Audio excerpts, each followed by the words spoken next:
안녕하세요. 김원준입니다. 지난 9월 트럼프 대통령이 긴 가스관이 북한에 형성 중이다. 유구합니다. 라고 했다는 연합뉴스 기사 기억나십니까? 알고 봤더니 주유소의 길이 길다.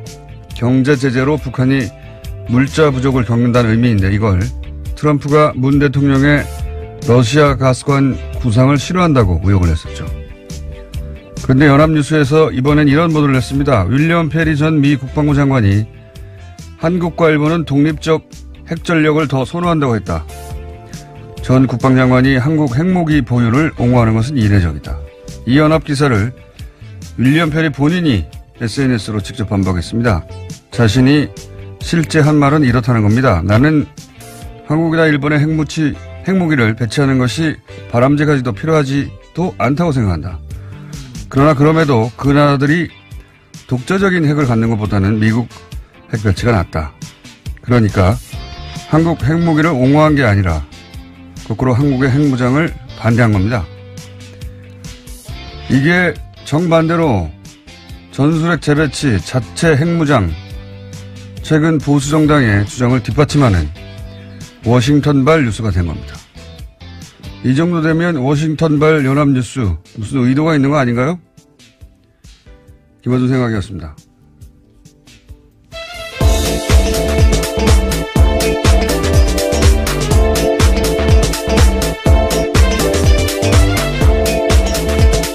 시사인의 김은지입니다.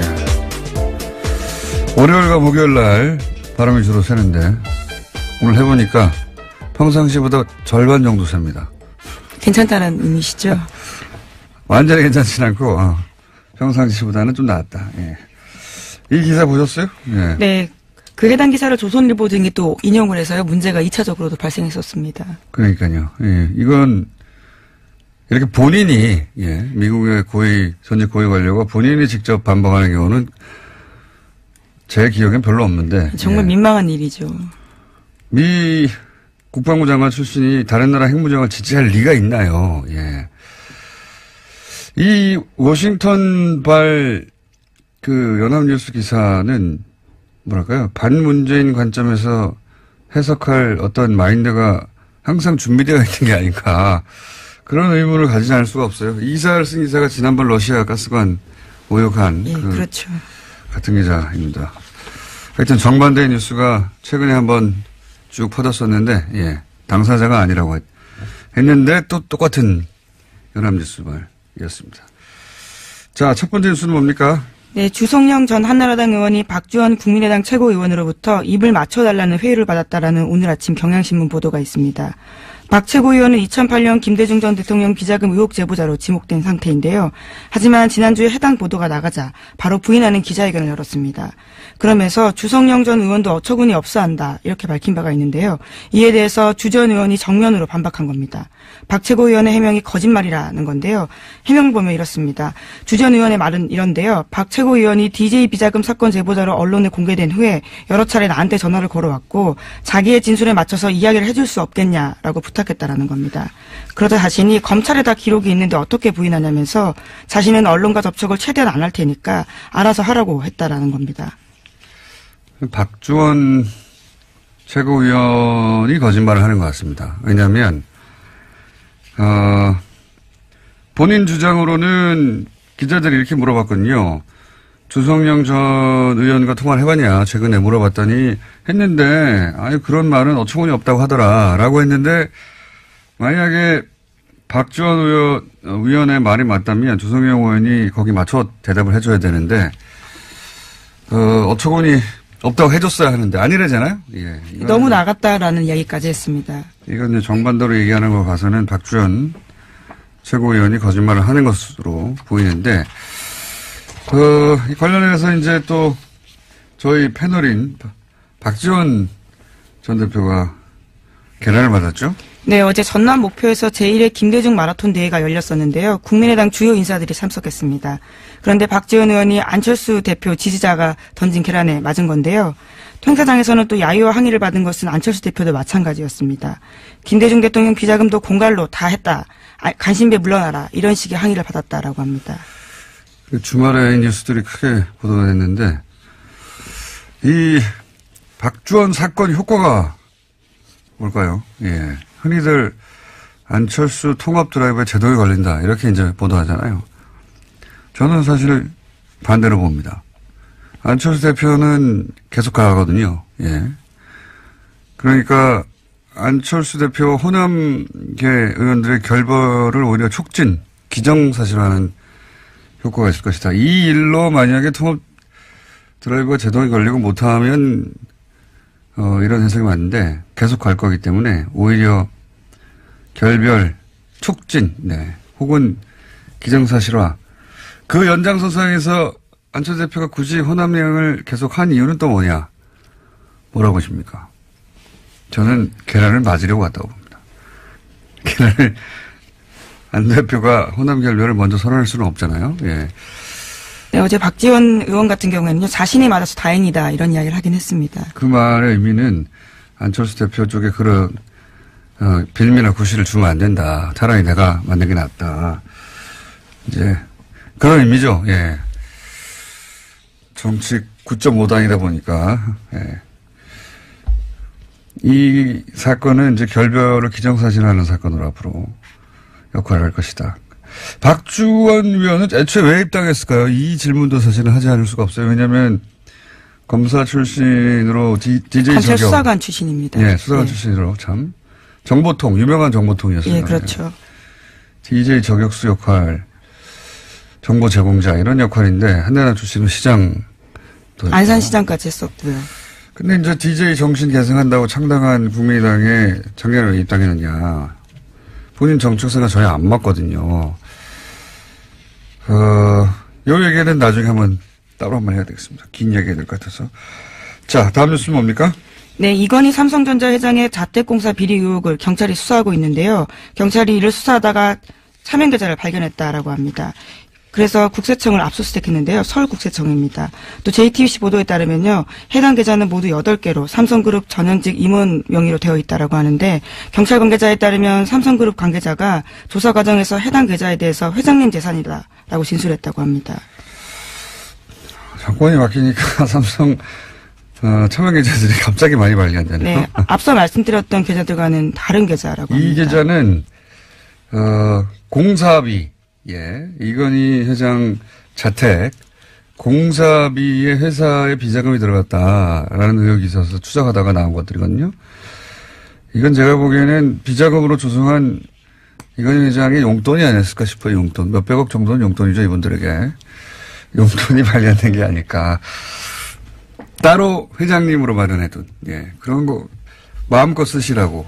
그런 용도가 아닐까 싶습니다. 어쨌든 이게 발견됐으니 또 나오겠죠, 이야기가 더. 다음 뉴스는 뭡니까? 네, 2012년 대선을 사흘 앞두고 경찰이 기습적으로 국정원 대선 개입 사건 중간 수사 결과 발표한 바 있습니다. 이 자료를 경찰이 발표 전에 국정원에 전달했다라는 한겨레신문 보도가 있는데요. 또 당시 국정원은 서울지방경찰청 등을 통해서 경찰의 수사 진행 상황도 실시간으로 전달받았습니다. 그래서 검찰은 오늘 김병찬 서울 용산경찰서장을 공무상 비밀 누설 혐의 등으로 불구속 기소할 방침입니다. 지난주에 저희가 좀 지지난주군요. 자세히 다뤘는데, 청와대 새누리 경찰 국정원 사각 커넥션 대선 직전에 2012년, 여기에 이제 뒤따른 또, 추가 뉴스군요. 그러니까 서울결정청에서 자기들 기자회견 할 것을 국정원에 미리 줬다. 네, 몇 시간 전에 관련 자료를 팩스로 보냈다라고 합니다. 네. 심지어 수사를 맡았던 수서경찰서에는 겨우 30분 전에 줬는데요. 그보다 훨씬 앞서서 국정원에 줬다라는 거죠. 네. 당시 이제 소위 문을 잠그고 셀프 감금하던 국정원 김 씨, 예, 노트북에서, 글이 발견된 거죠. 정치 개입하는. 그러자, 이 김병찬. 당시에는 서울청 수사 2계장이었습니다. 네. 이 수서경찰서에서 수사를 하던 김병찬. 예, 서울청에서 수사했었는데요. 예. 소장이 그게 안 나오도록 검색어를 줄여서. 그렇죠. 범위를 줄였습니다. 그러니까 실제 검색어가 안 나왔다고. 그러니까 나온 검색어를 피해서 안 나오는 단어로 검색하도록 만들었다는 얘기죠. 예. 이러고 나서 이제 국정원의 명예가 실추되고 그 직원 인권이 유린됐다고 민형사상 책임을 묻겠다고 했었죠. 곧바로 그런 보도자료 낸 바가 있는데요. 정말 겨우 이번에 드러나서 공소시효 하루 전에 검찰이 기소하게 됐다라고 합니다. 그렇군요. 이건 그때도 다 의혹이 충분히 있었는데도 다 넘어갔었죠. 이제야 밝혀지는 겁니다. 자, 다음 뉴스는 뭡니까? 네, 지난주 금요일에 최승호 신임 사장을 맞은 MBC가 노서 공동으로 해직자 6명의 복직을 선언했습니다. MBC 보도국 간부와 메인 뉴스 앵커도 교체가 됐는데요. 반면에 노종면 YTN 기자는 노사 간 적폐청산 협상이 결렬되자 보도국장직을 거부했습니다. 노 기자는 이명박 정부 시절 낙하산 사장 반대 투쟁으로 해고됐다가 9년 만에 복직한 바 있습니다. MBC와 YTN의 상황이 대비되는 모습인데요. 또 KBS 같은 경우에도 새노조가 역대 최장 파업을 이어가고 있습니다. 현재는 집행부가 단식도 하고 있는 중입니다.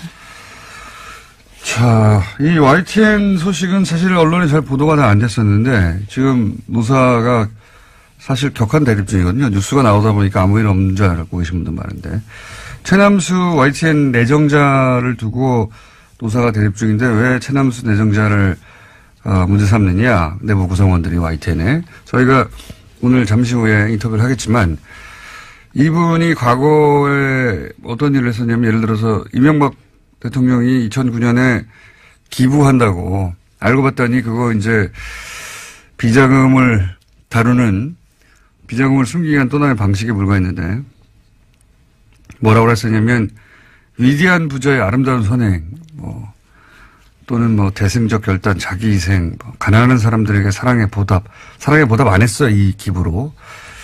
따뜻한 자본주의, 등등등 온갖 미사역으로 당시 이명박 전 대통령을 찬양했었어요. 네, 실제. 그런 글도 썼었고, 혹은 노무현 대통령 서거의 시계, 이런 거 비꼬는 칼럼도 썼었고, 정치 성향이 흔히 하는 말로 친이 아니냐. 그 외에도 예를 들어서 노정면 기사가 긴급 체포되고 구속되고 그럴 때 이런 글을 썼거든요. 예.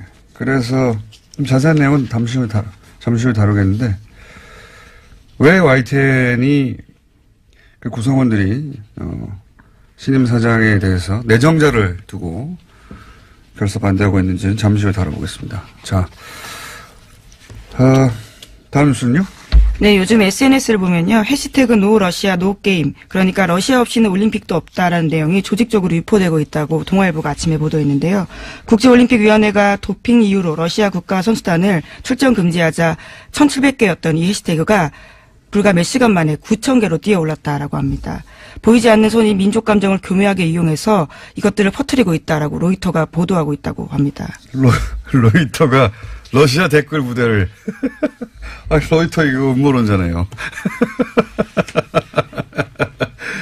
러시아에서 이 기사의 요점 이거죠. 러시아 댓글 부대가 올림픽 관련해 가지고 가동되고 있다. 네, 라고 로이터발로 지금. 네, 동아일보가 로이터를 인용한 보도인 건데요. 로이터에 따르면 지난해 미국 대선 때 러시아가 즐겨 쓰던 방식을 이번에 또 쓰고 있다라는 겁니다. 그러니까 로이터가 지금 러시아 댓글 부대 이용을 얘기했는데 댓글 부대 얘기하니까 옵션 열기 제가 예언 하나 할까요? 문재인 지지 댓글에도 이제 옵션 열기 문구가 포함되는 게 나올 겁니다. 네, 물타기 대응. 과거 시발단 제가 5년 전에 처음 문제 제기했을 때 대응 패턴이 있어요. 이제 시발단 의심 아이디를 제가 주르륵 온라인상에 게재를 했었는데 그러자 거기에 포함된 아이디들이 나는 시발단이 아니라고 실제 유저라고 항의하는 가짜 유저들이 등장했었고 실명이라면서 사진도 막 붙이고 다 가짜였어요. 가짜 사무실 대응처럼. 그리고 문재인도 댓글 부대에 있다. 이런 얘기 있었거든요. 물타기로. 이번에도 예언합니다. 이제 문재인 지지 댓글에 옵션 열기가 포함된 그런 댓글들이 나올 거예요. 예. 똑같은 대응 방법. 그거 외에도 별로 쓸 게 없거든요. 한번 검색해 보세요. 그리고 캡처해 주세요. 다 그거 옵션 열기 문구가 있는 문재인 지지 댓글인 척 하는 것도 댓글 부대입니다. 잘 캡처해 주시고. 그리고 자기가 실제 유저라고 항의하는 댓글 유저들도 옵션 열기 들어가 있는 문구. 그거 내가 단순 실수한 거다. 또 댓글 부대입니다.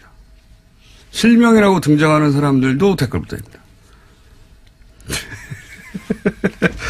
옵션 열기라는 문구가 들어간 댓글과 아이디를 일제히 대량 삭제했거든요. 이건 중앙 통제를 의미한다. 단순히 실수했는데 뭘 아이디어를 다 지웁니까? 예. 그런 아이디어 댓글이 이제 나중에 증거로 쓰일 수 있는 걸 우려한 거죠. 이게 노년층 댓글 알바 실수 가능성이 얘기했는데 이건 사람을 전제로 얘기할 때고 프로그램의 존재 가능성도 있습니다. 여기 네, 이건 러시아 같은 경우에도 자동 프로그램 가동시켰다라고 합니다. 이런 걸 보시라고 하거든요. 예. 매크로 혹은 매크로는 일종의 작은 프로그램 스크립트고 봇은 이제 독립적인 하나의 프로그램이에요. 이런 가능성도 있는 댓글 자동화. 네, 2012년 댓글 부대 당시에도요, 봇 프로그램을 사용했던 적이 있었습니다. 네, 이번에도 그런 봇 프로그램 가능성이 있는데, 그래서 프로그램 얘기한 건데, 그건 다음에 다뤄야 될 것 같습니다. 예. 시간이 오늘 미니가 하나 있어가지고, 여기까지 하겠습니다. 시사인의 김은지였습니다. 감사합니다.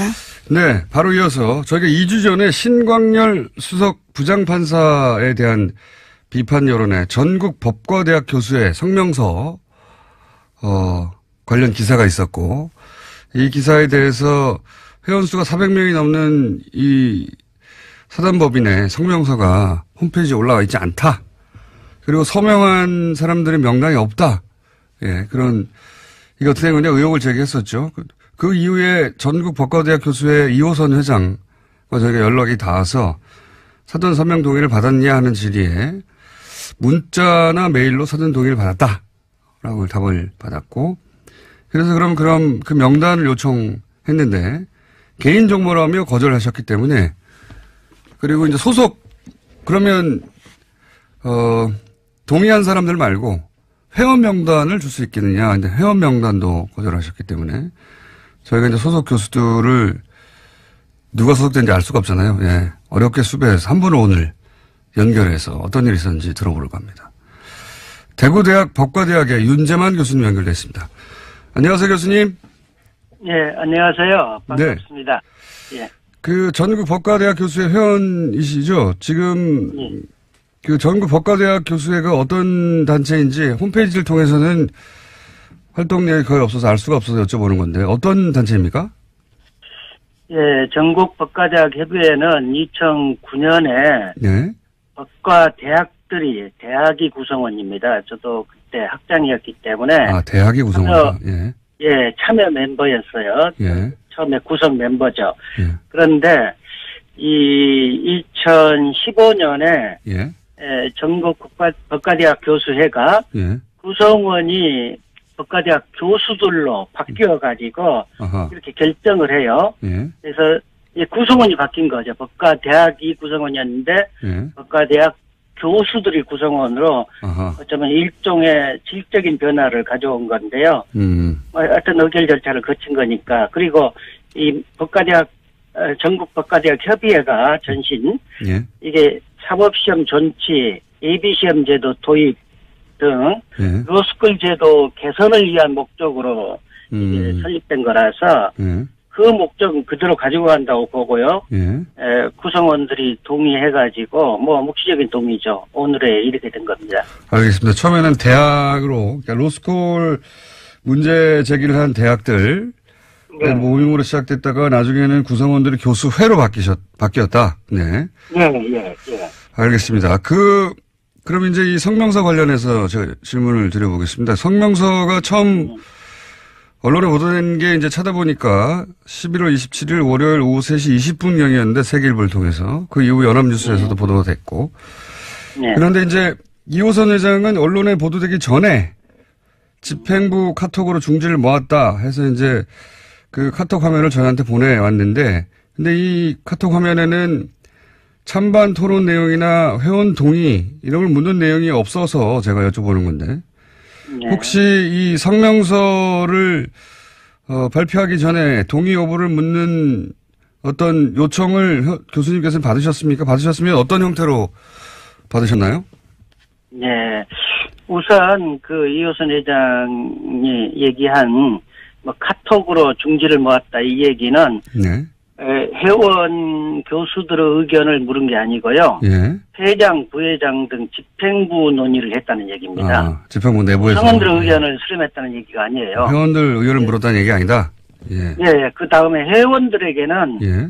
지난 11월 27일 11시 55분에 예. 사법부의 독립을 해치는 자제되어야 한다. 뭐 성명초안. 근데 헌법에는 사법부 독립이 아니라 법관의 독립성이거든요. 예. 이 표현도 좀 잘못된 건데 어쨌든 사법부의 독립을 해치는 행위는 자제돼야 된다. 이런 성명서 초안과 함께 의견을 주면 수렴하겠다. 예. 이런 휴대폰 문자가 왔어요. 아, 문자가 왔다. 예. 문자가 왔어요. 예. 근데 저는 12시부터 오후 4시 45분까지 강의가 있었기 때문에 예. 오후 5시 정해야 5시 정확하게 얘기하면 5시 13분입니다. 그때서야 반대의 뜻을 담은 2개의 문건, 이게 제가 작성한 건데요. 예. 그걸 휴대폰 문자로 발송합니다. 그 예. 나중에야 그 다음날 알았던가요, 저는?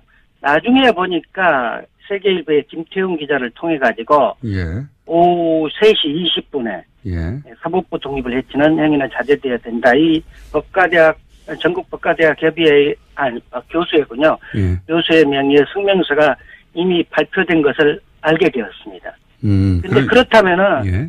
김태훈 기자님도 그 기사를 작성해야 되고, 또 데스크 검토도 있어야 되고, 그 시간이 한두 시간 걸린다고, 최소한 예. 잡아가지고요. 예. 본다고 한다면은, 400여 명 이상이 되는 전국 법과대학 교수들의 의견 수렴을 위해서 겨우 1시간 내지 2시간밖에 걸리지 않았다는 건데, 예. 이건 물리적으로 불가능하죠.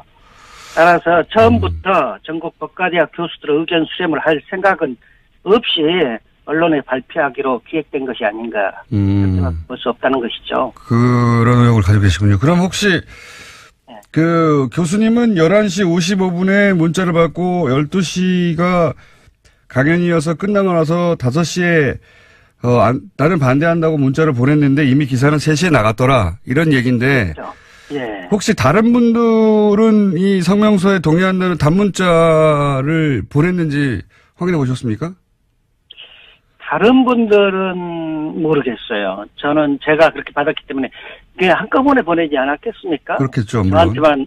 저한테만 늦게 보냈다는 건 말이 안 되고요. 제가 이제 여쭤보는 이유는 뭐냐면 저희도 이제 다른 분들은 이 성명에 찬성한다고 하는 의사표시가 있었나 싶어서 이호선 회장에게 이제 문의를 했는데 그 명단은 공개할 수 없다고 그래서 혹시 이호선 회장에게 다른 분들은 누가 참여했는지 물어보셨는지? 물어봤죠. 예. 물어봤는데 어떤 분들이 동의했느냐, 예. 몇 분이나 동의했느냐, 이게 페이스북으로 이렇게 대화를 했거든요. 네. 근데 그 질문을 하자 차단해 버렸어요. 예, 예. 그렇습니다. 차단 나가셨군요, 회장님에게. 예. 그러니까 다른 사람들 몇 명이나 참여했느냐 물었더니 차단 나가셨다고요? 예. 대답하면 될 텐데 아마 대답하기가 곤란했는가 보죠.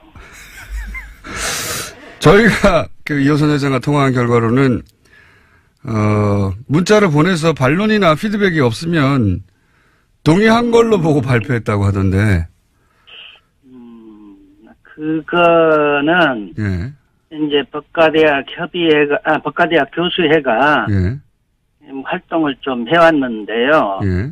주로 개헌 관련 워크샵, 원전 정책에 대한 여론조사, 예. 그 다음에 이제 로스쿨 제도 개선을 위해서 설립된 단체이기 때문에 주로 사법시험, 예비시험 제도 도입, 예. 사법시험 존치, 예. 그런 여론조사, 그 다음에 법사위 소속 의원분들께 문자 발송하고 전화도 좀 하라는 활동을 제안하고요. 예. 그런 학술대회, 여기 학회 비슷한 거니까 학술대회 하고, 예. 특별히 민감한 건 한 번 있었어요. 예. 그건 뭐냐면은, 그렇기 때문에 법과대학 교수들이 하면은 아무 얘기 없으면 동의한다, 이런 관행은 없었다고 볼 수 있죠. 오히려 그 반대되는 사건이 있었는데요. 사건이라기보다 일이 있었는데 2016년 11월 11일 이호선 회장이 대통령의 이손 후퇴는 바람직하지 않다. 이런 취지의 정치적 성명을 전국 법과대학 교수의 명의로 하려고 했었죠. 근데 저도 이제 반대했고, 반대 의견이 있었기 때문에, 2016년 11월 14일, 한 분이라도 이견을 제시하면 그것을 존중해야 한다고 생각을 해가지고, 성명을 발표하지 않기로 한다는 휴대폰 문자를 회원 교수들에게 보냈기 때문에, 그러니까 한 사람이라도 반대하면은 그런 성명 발표하지 않겠다라는 휴대폰 문자를 보냈어요. 네. 그리고 저도 반론을 제기했기 때문에 고맙다고 하는 문자 여러분 받았고요. 네. 이런 반론이 있으면 동의로 간주한다는 관행이 있다기보다는 이견이 있으면 성명을 발표하지 않겠다는 관행이 있는 셈이죠, 오히려. 이견이 있으면 발표하지 않겠다는. 그런데 이번에는, 이번에는 이견이 있는지 없는지 확인해달라는 페이스북 문자에 차단을 했다면 혹시 전화로 그럼 물어보시면 되지 않습니까? 전화는 하지 않았어요. 문자로 갔고요. 예. 그러니까 이게 기록으로 전부 남아있는 겁니다, 지금. 알겠습니다. 절차적으로 문제가 있다고 지금 얘기를 하시는 건데. 참고로요. 네.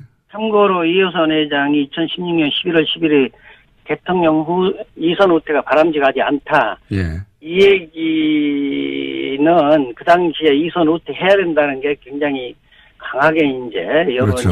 형성이 네. 되고 있었던 때였기 때문에 네. 오히려 정권을 보호하려고 하는 게 아닌가 그런 의심이 그때는 들으셨다. 어떤 때였죠. 그때 그런 얘기를 하겠다니까 물론 반대가 있었죠. 알겠습니다.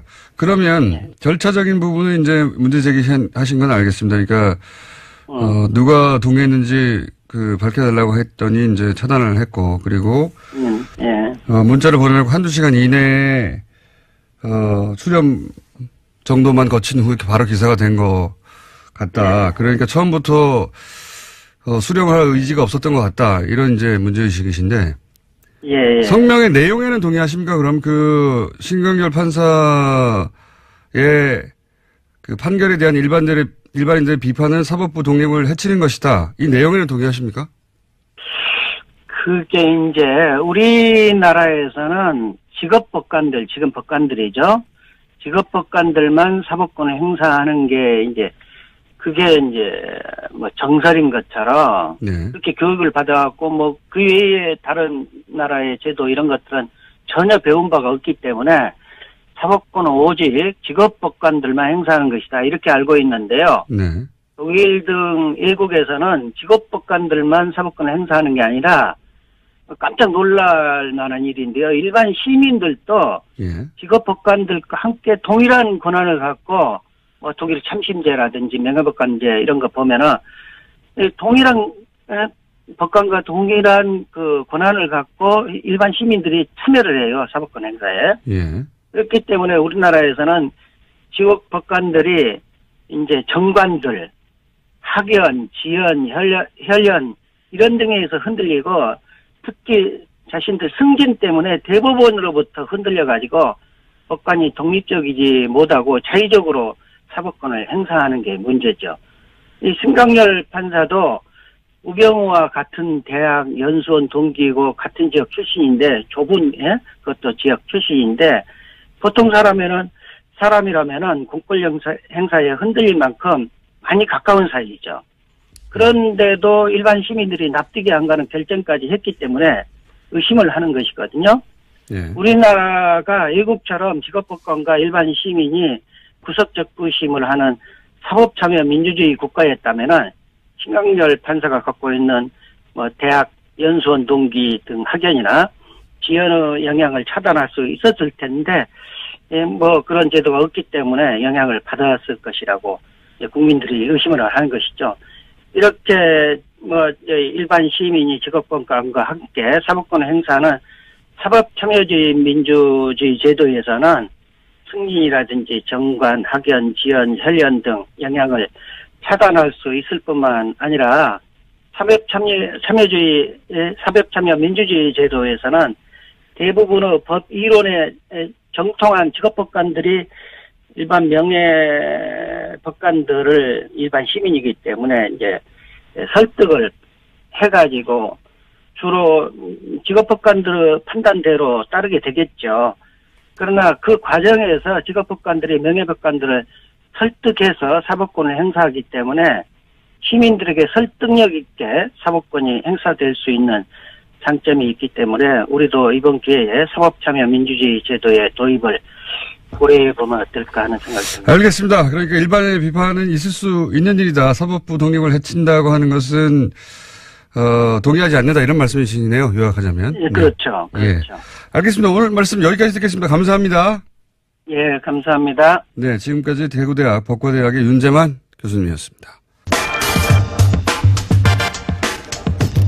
국민의당 박주원 최고위원.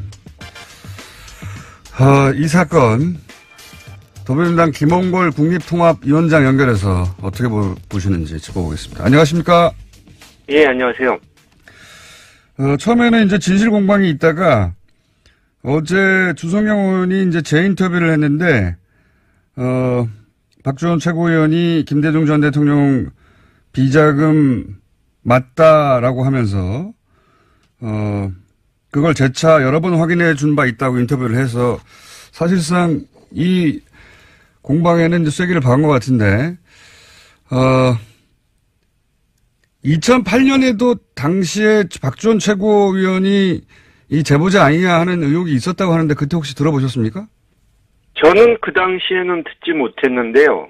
네. 당시에 그 같은 법사위에 있었던 박지원 의원은 뭐 인터뷰에서 그 당시에 소문은 들었다 이렇게 말씀을 하셨죠. 소문 그때는 소문이라면 지금은 이제 거의 확정되는 분위기인데, 근데 이 일이 예견된 사태라고 하셨던데 왜 어떤 의미로 예견된 사태라고 하신 겁니까? 예.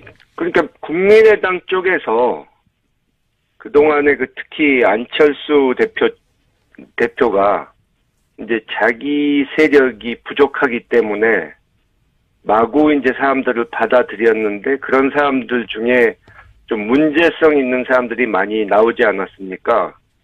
뭐 지난번 증거 조작 사건의 뭐 이유미 이준서라든가 또 뭐 주변에 그 과거 친이계라고 할 수 있는 그 한나라당 출신들 이런 사람들이 꽤 있거든요. 예, 그런 사람들을 뭐 과거 검증을 안 하고 마구잡이로 받아들이다 보니까 그런 사람들까지 끼어들게 된 거 아닌지 그렇게 보는 거죠. 그렇게 영입할 때부터 이런 사달이 나중에 날 것만 같았다 이런 말씀이시군요. 그렇죠. 그러니까 박주원 씨가 이제 한나라당에서 시장까지 한 경력이 있는데 상당히 그쪽에 충성을 했던 사람인데도 불구하고 시장 했던 것이 아주 스펙이 괜찮다. 오히려 그런 식으로 평가를 했다는 걸 들어봐도 이제 영입한 기준부터가 잘못돼 있었던 거죠. 그래서 예견된 사태라고 하시는 거고. 예. 그래서 이제 소위 이제 친안파 그 국민의당의 구성원들 중에 친안파 구성원들 중에 친이기가 있다 이렇게 이제 의심해 오셨던 거고 이번 사태가 그런 연결선상에서 봐야 되는 거 아니냐 이런 말씀이신 것 같은데. 예, 맞습니다. 그렇다면 바른정당 통합 추진도 같은 맥락에서 이해하시는 겁니까? 뭐 그것과 무관하다고 할 수 없죠. 뭐 친이계들이야 같은 당내의 호남 의원들이나 이런 사람들보다 아무래도 그 뿌리가 같고 코드가 맞는 바른정당 사람들하고 합치고 싶어 하는 건 뭐 당연한 일이죠.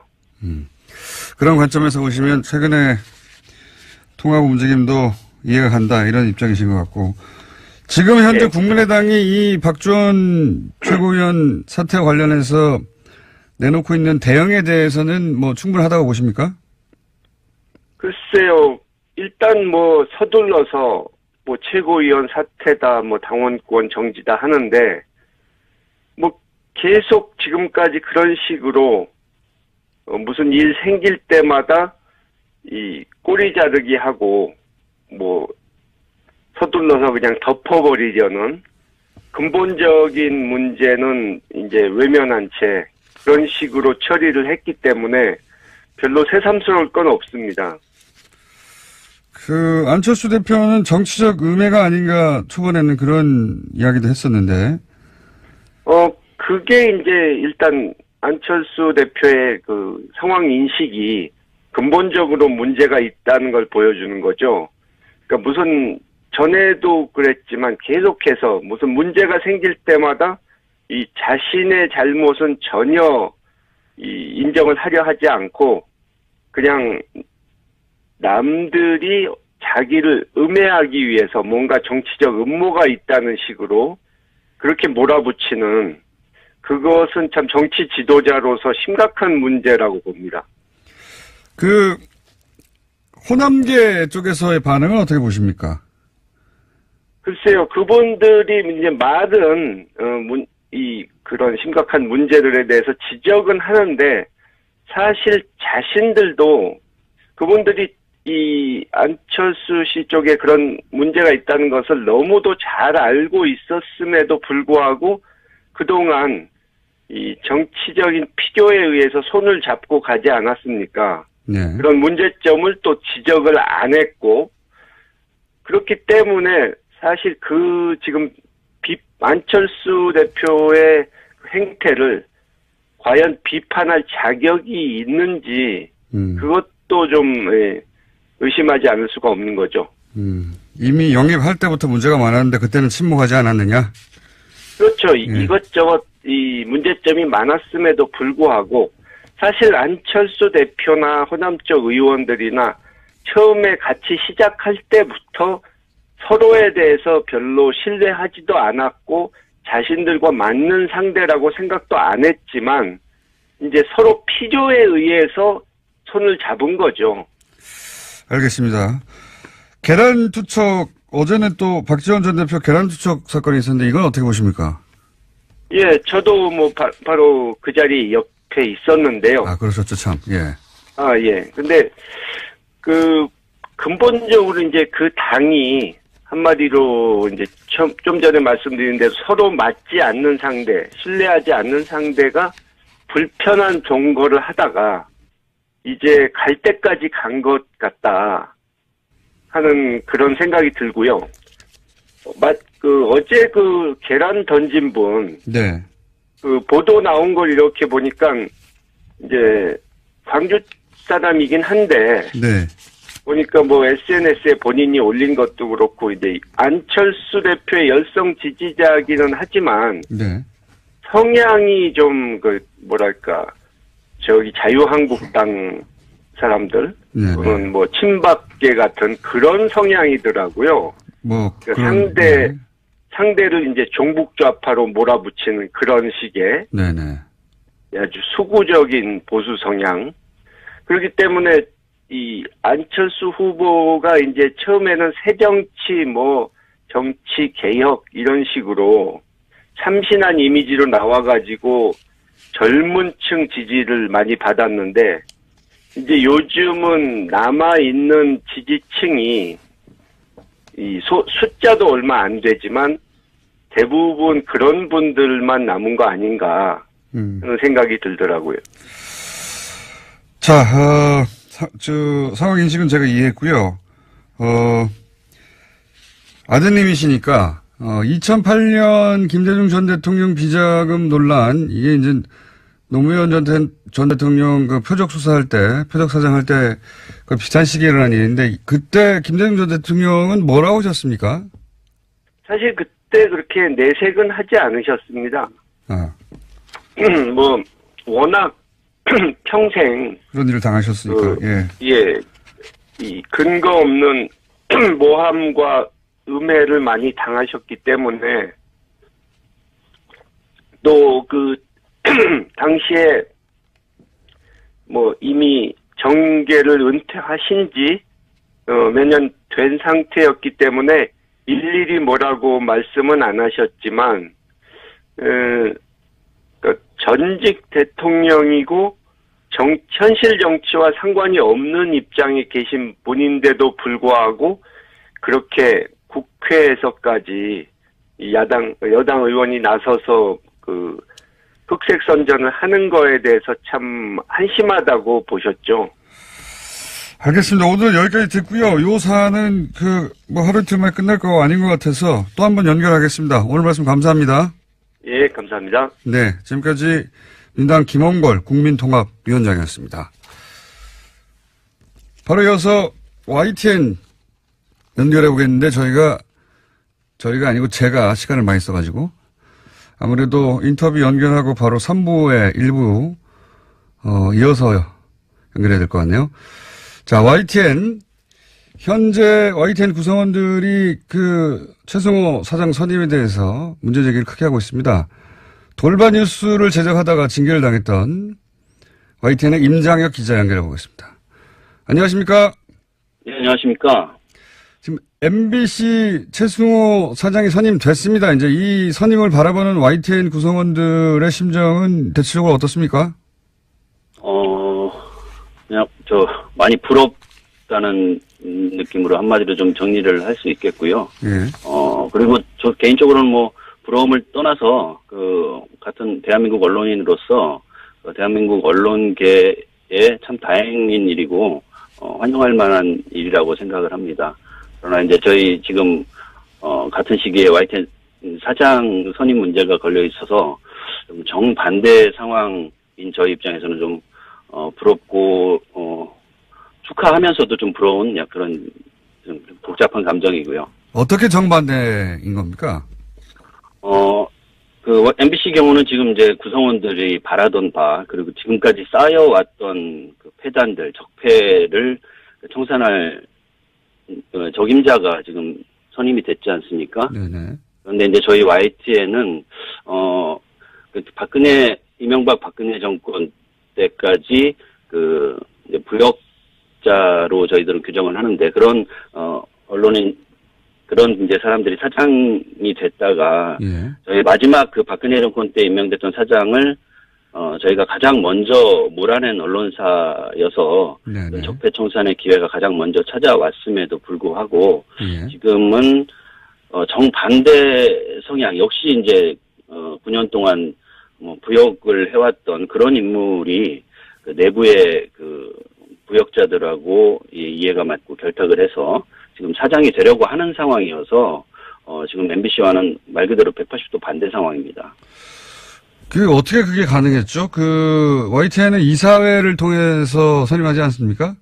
네, 국민분들께, 청취자분들께 좀 이제 한 가지 팩트로 알려야 될 것은 저희 YTN 이사회를 구성하는 건 이제 대주주들이 공기업들이거든요. 대부분이 마사회, 예. KD라든가 인삼공사라든가 마사회. 그런데 이제 그 공기업들의 사장들이 이제 박근혜 정권 때 임명됐던 분들이 대부분이거든요. 그렇구나.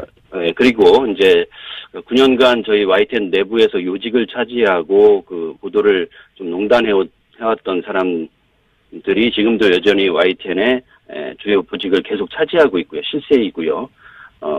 그런 상황에서 이제 이사회가 열리고 절차적인 정당성을 갖췄다 하더라도 지금까지 이제 쌓여왔던 폐단들을 청산하기 싫어하는 사람들의 이해가 맞아 떨어진 거겠죠. 알겠습니다. 임장 기자님, 3부에서 다시 한번 연결할게요. 네네.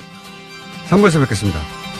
최승호 PD가 MBC 사장이 된 가운데 YTN은 여전히 구성원들이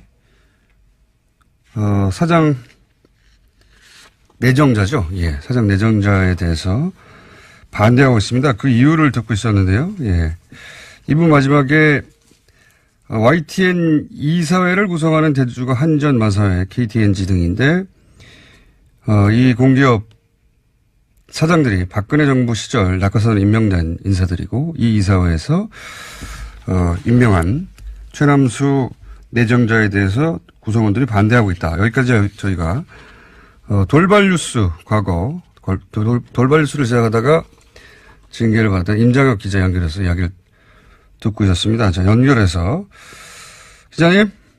예. 네. 죄송하지만 그 돌발 영상입니다. 아, 그렇군요. 돌발 영상. 네. 예, 예. 하도 오래돼가지고요. 예. 예. 저도 즐겁게 봤었는데.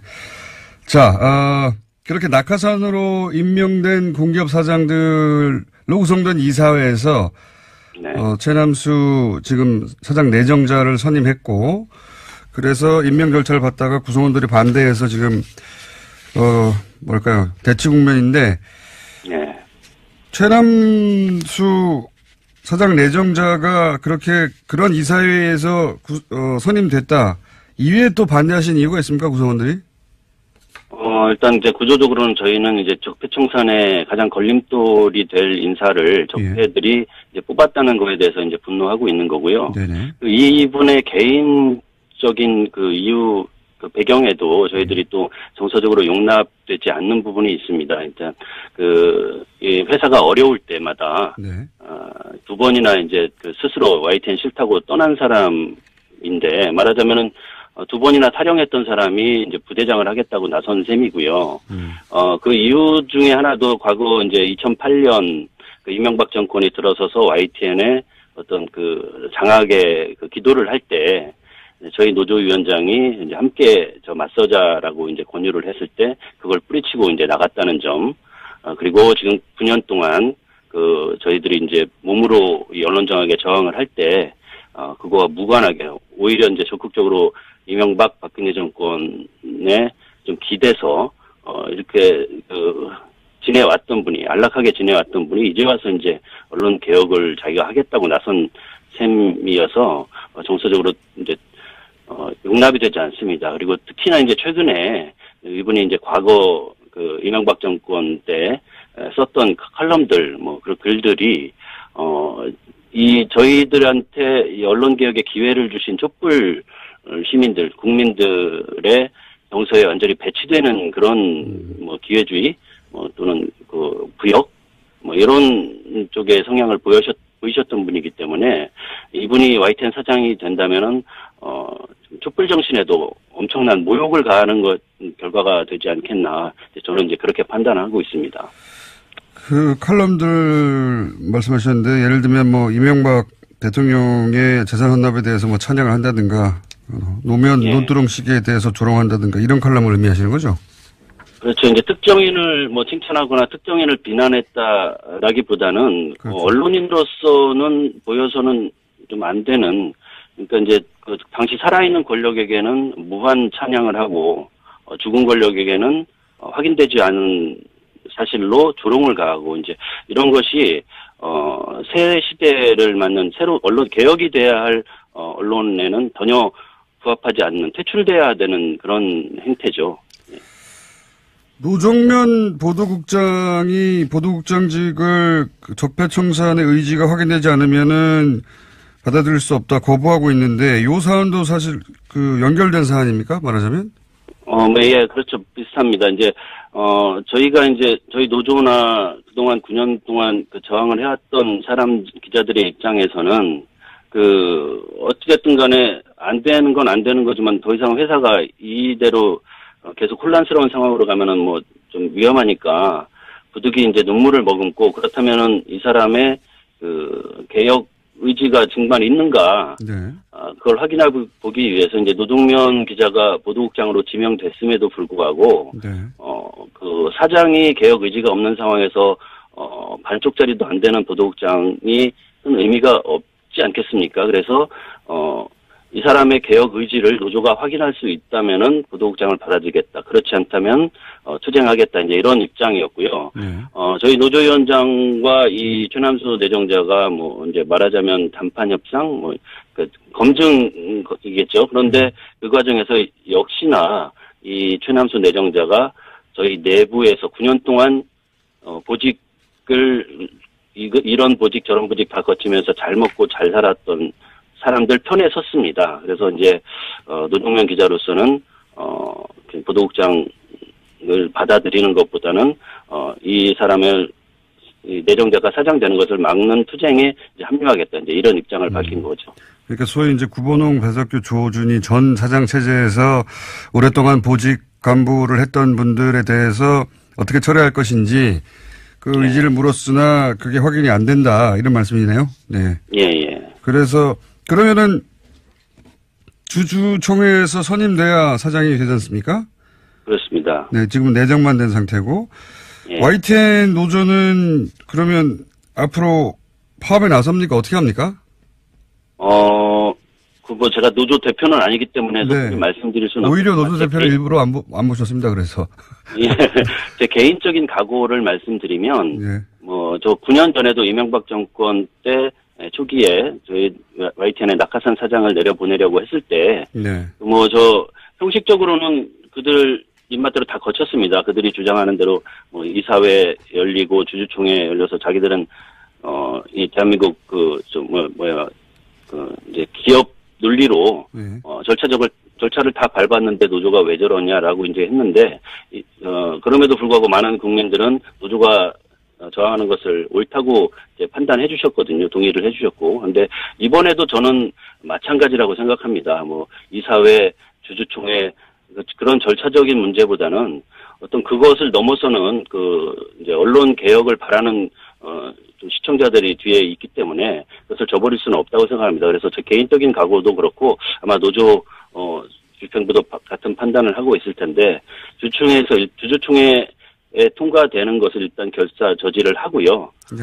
이후에도 만약에 그것을 강제로 이 촛불로 바뀐 시대 정신을 배반하고 그것을 모욕하면서 이 사측이 강행을 한다면은 지금 말씀하신 파업 이런 것도 적극 고려를 해봐야 되지 않겠나 이런 생각을 합니다. 알겠습니다. 오늘 여기까지 듣고요. YTN 사장 선임에 관한 사안 노조에 계속 관심을 가지겠습니다. 오늘 말씀 감사합니다. 예, 고맙습니다. 지금까지 YTN 임장혁 기자였습니다. 모래시계 주제가죠. 예. 당시 모래시계 속의 조폭 두목의 실제 모델로 알려지신 분이 있습니다. 예. 그분이 재심을 청구했어요. 재심의 내용은 그 사건이 다 조작된 거다. 예. 그런데 그 사건의 담당 검사가 지금 홍준표 자유한국당 대표입니다. 일이 좀 복잡하고 커질 수도 있을 것 같은데 당사자인 여훈환 씨 나오셨습니다. 안녕하십니까?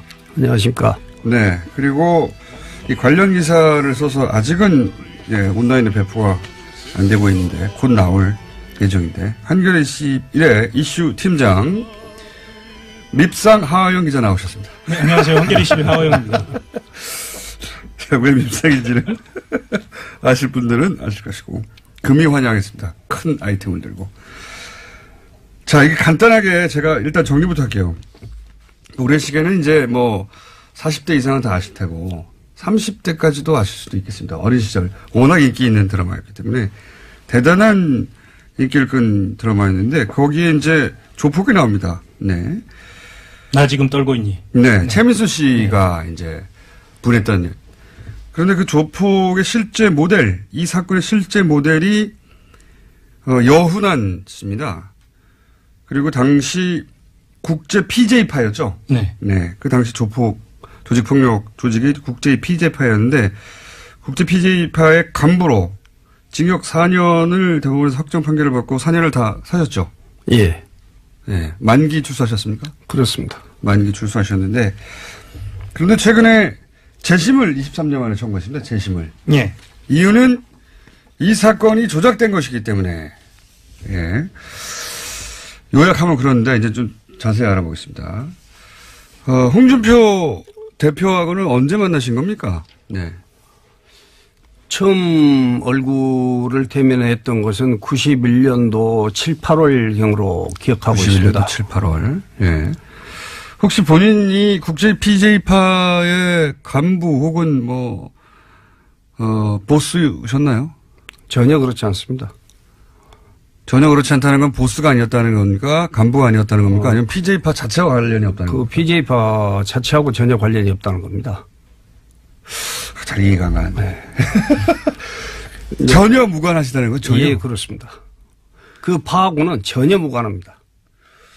그러면 제가 몇 가지 짧은 질문을 드리자면, 그때 이제 그 홍준표 당시 검사에게 칼을 그때는 택배가 없었죠. 그렇죠. 네. 직접 배달을 해야 되죠. 칼을 배달해가지고 유명해진 칼 배달 사건인데 그건 직접 그러면 배달하셨습니까? 전혀 그것도 사실과 다르고요. 당시 저는 홍준표 씨하고 한 아파트 한 동에 같이 살았습니다. 아 그래요? 예. 네. 그런데 그 선물 세트라고 하는 것이 독일산 henkel 주방용 칼 세트입니다. 유명한 칼 세트네. 이제 그 선물을 추석이 돼서 추석 선물용으로 제 친구가 수입 전자상을 그때 열었는데. 아, 그러니까 유명한 칼을 선물하신 적은 있고? 선물이 잘못 갔습니다. 예.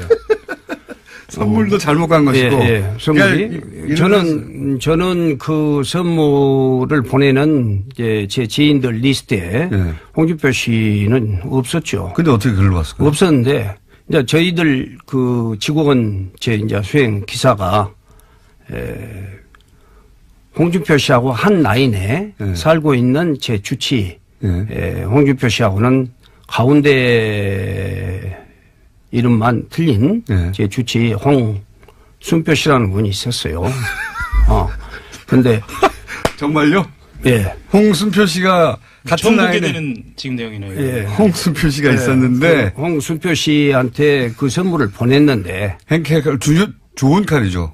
그때 그 당시에는 아주 한 15만 원 정도 가격이 호가된 것이어서. 지금도 명품 칼입니다. 네, 지금 그때. 어쨌든 그런 칼을 보냈는데 그 운전기사분이 실수를 해가지고 같은 동에 있다 보니까. 아닙니다. 운전기사가 거기 선물을 갔는데 그분이 마침 또 공교롭게 해외 세미나를. 홍순표 씨가.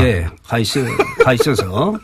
그걸 이제 또 이제 그 기사는 세미나를 간지도 모르고 경비실에 맡긴 겁니다. 경비원들 다 아주 가깝게들 다 알고 그래서 그랬으니까. 홍순표 씨에게 주라고 경비원실에 맡겼는데 그것을 경비원이 예를 들어서 다음 예를 들어서 24시간 하지 않으니까 다른 경비원이 홍준표라고 생각을 해가지고 홍준표 씨한테 이제 그걸 선물이 갔는데 혹시 이게 발단입니까? 발단이죠. 이게 발단이다. 그때 당시 홍준표 검사가 조폭 사건을 수사하고 있었는데 이 칼이 명품 칼인지 모르고 이 잘 드는 칼을 나한테서 조폭이 나한테 보냈구나 이렇게 생각한 거예요? 그래가지고 그렇게 생각했는지는 저는 알 수 없습니다만은 여하튼 그 선물 세트는 잘못 전달이 됐다고 해서 그 경비원이 다시 찾아가지고 왔어요. 제 직원하고. 다시 찾아왔어요? 이 대목이 중요한데요. 그러니까 받았어요. 홍 대표가 당시에 홍 검사가 받았는데 그거를 다시 달라. 이건 배달 사고다 그래서 다시 찾아온 거예요. 상대 입장에서는 엿먹었다고 생각해요. 그렇죠. 그러고 이제 저로 봐서는 그게 홍준표 씨한테 전달이 되었다고 하면은 찾아올 리도 없었을 겁니다. 잘못 전달이 되었다고 해도 다른 한 세트 다시 제 홍준표 씨한테 주치의한테 다시 보내면 되니까. 홍준표 검사도 지역에서 검사라는 직책을 가지고 활동을 하신 분인데 그 정도 선물이야 받은 것만 해도 아무렇지 않는 일 아니겠습니까? 그래서 전혀 그런 점에 대해서는 생각할 것도 없습니다만은. 하여튼 공교롭게 그런 일이 있어가지고. 그런 일이 있었다. 그 전에 홍준표 씨하고 만날 수 있었던 기회가 있었습니다만은 그때도 그 유일하게 광주에서는 하나밖에 없었던 골프장에서 첫 만남이었습니다. 첫 만남이었는데 홍준표 씨하고 같이 왔던 친구가 홍준표 씨하고 인사를 좀 한번 하면 어떻겠냐 하는데 내가 골프장에서 저도 지인들하고 와서 또 클럽하우스에서 식사를 하는 자리여서 또 이제 홍준표 씨를 찾아가서까지 인사를 꼭 드려야 되는 그런 입장이 아닌 것 같고 그래서 그냥 제가 거절했던 적이 있었어요. 근데 처음 본 거는 골프장에서 보셨고. 예, 그렇습니다. 처음 또 연결된 인연 칼 배달 5배달 사건이네요. 이 두 가지 사건이 모두 다 당시 홍준표 검사의 자존심을 자극하는데요. 홍준표 대표가 내놓은 자서전에 이 대목이 등장합니다. 그러니까 첫 번째 대목, 그러니까 처음 만났던 대목에서는 어떻게 묘사를 하냐면요. 이 영은환 씨 같은 경우에는 지금 본인한테 먼저 홍준표 당시 검사 쪽에서 와서 만나자고 했다라고 이야기를 하는데 홍준표 검사가 써놓은 걸 보면 자기의 지인이 여운환 씨라는 사람을 만나보지 않겠습니까라고 이야기를 했고 홍준표라는 사람이 아니 내가 어떻게 조폭을 만나느냐라고 묘사돼 있어요. 조폭을 만나느냐. 예. 그 당시에 이미 본인은 여운환 씨를 조폭으로 특정하고 있었다. 이런 식의 이제 진술이네. 그 회고네요. 그렇죠. 그런 식으로 회고하고 있고 또 하나는 그것을 달리 해석하자면 그만큼 이쪽에서 원래는 홍준표 쪽에서 먼저 만나자고 했는데 그것을 거절당한 것에 대한 어떤 마음의 양심이 좀 남아 있었지 않았는가. 그러기가. 예. 물론 이것은 이제 홍준표 대표의 이야기를 말을 들어봐야 합니다. 들어봐야 하는데 자. 그럼 이렇게 그러면 당시 사업을 하고 계셨던 겁니까? 그렇습니다. 조폭과는 전혀 무관하십니까? 예, 저는 74년도에 참 이제 저희들 어린 시절에 뭐 젊은 시절도 아니고 어린 시절이라고 할 수 있습니다. 어린 시절에 제가 이제 방황하고 뭐 패거리들하고 몰려다니고 또 사고도 나고 그랬던 적이 있었어요. 20대 초반에요? 예, 아닙니다. 10대 때부터 20대 약간 방황은 있으셨어요. 그렇죠. 10대 후반부터. 10대 후반. 예. 그런 적도 있어서 또 구속도 한번 돼서 한 달 정도 구속이 되었다가 한 달 구속된 전력도 나온 적도 있고 또 이제 저는 바로 출소해가지고 74년도 이후에는 바로 이제 군에도 자원 입대해가지고 군 생활도 하고 또 바로 또 군 생활 마치고 나서는 결혼을 또 바로 했습니다. 저는 74년도 이후에 홍준표 씨를 제가 92년도에 이 사건이 나서 기소가 됐으니까 17, 18년 동안에 단 한 번도 얕은 작은 사소한 일 가지고도 파출소나 뭐 경찰서에 조사 한번 받아본 적도 없습니다. 그 사이에 조폭과 연루된 적도 없고. 예, 물론입니다. 그런데 유일한 기록은 어릴 때 이제 한 달 정도 이제 그런 건달 생활을 어렸을 때 했다고 할 수 있죠. 그것이 이 연결고리가 됐을 수도 있을 것 같은데. 그렇죠. 말씀대로라면. 그런데 이렇게 18년, 20년 가까이 전혀 무관하게 사업을 하셨는데 어쩌다가 이렇게 뭐 기소를 하고 수사를 하려면 건덕지가 있어야 되잖아요. 그렇죠. 건덕지가. 무슨 건덕지로 이렇게 연결이 되신 겁니까? 연루가 되신 겁니까? 혹은 조작을 한 겁니까?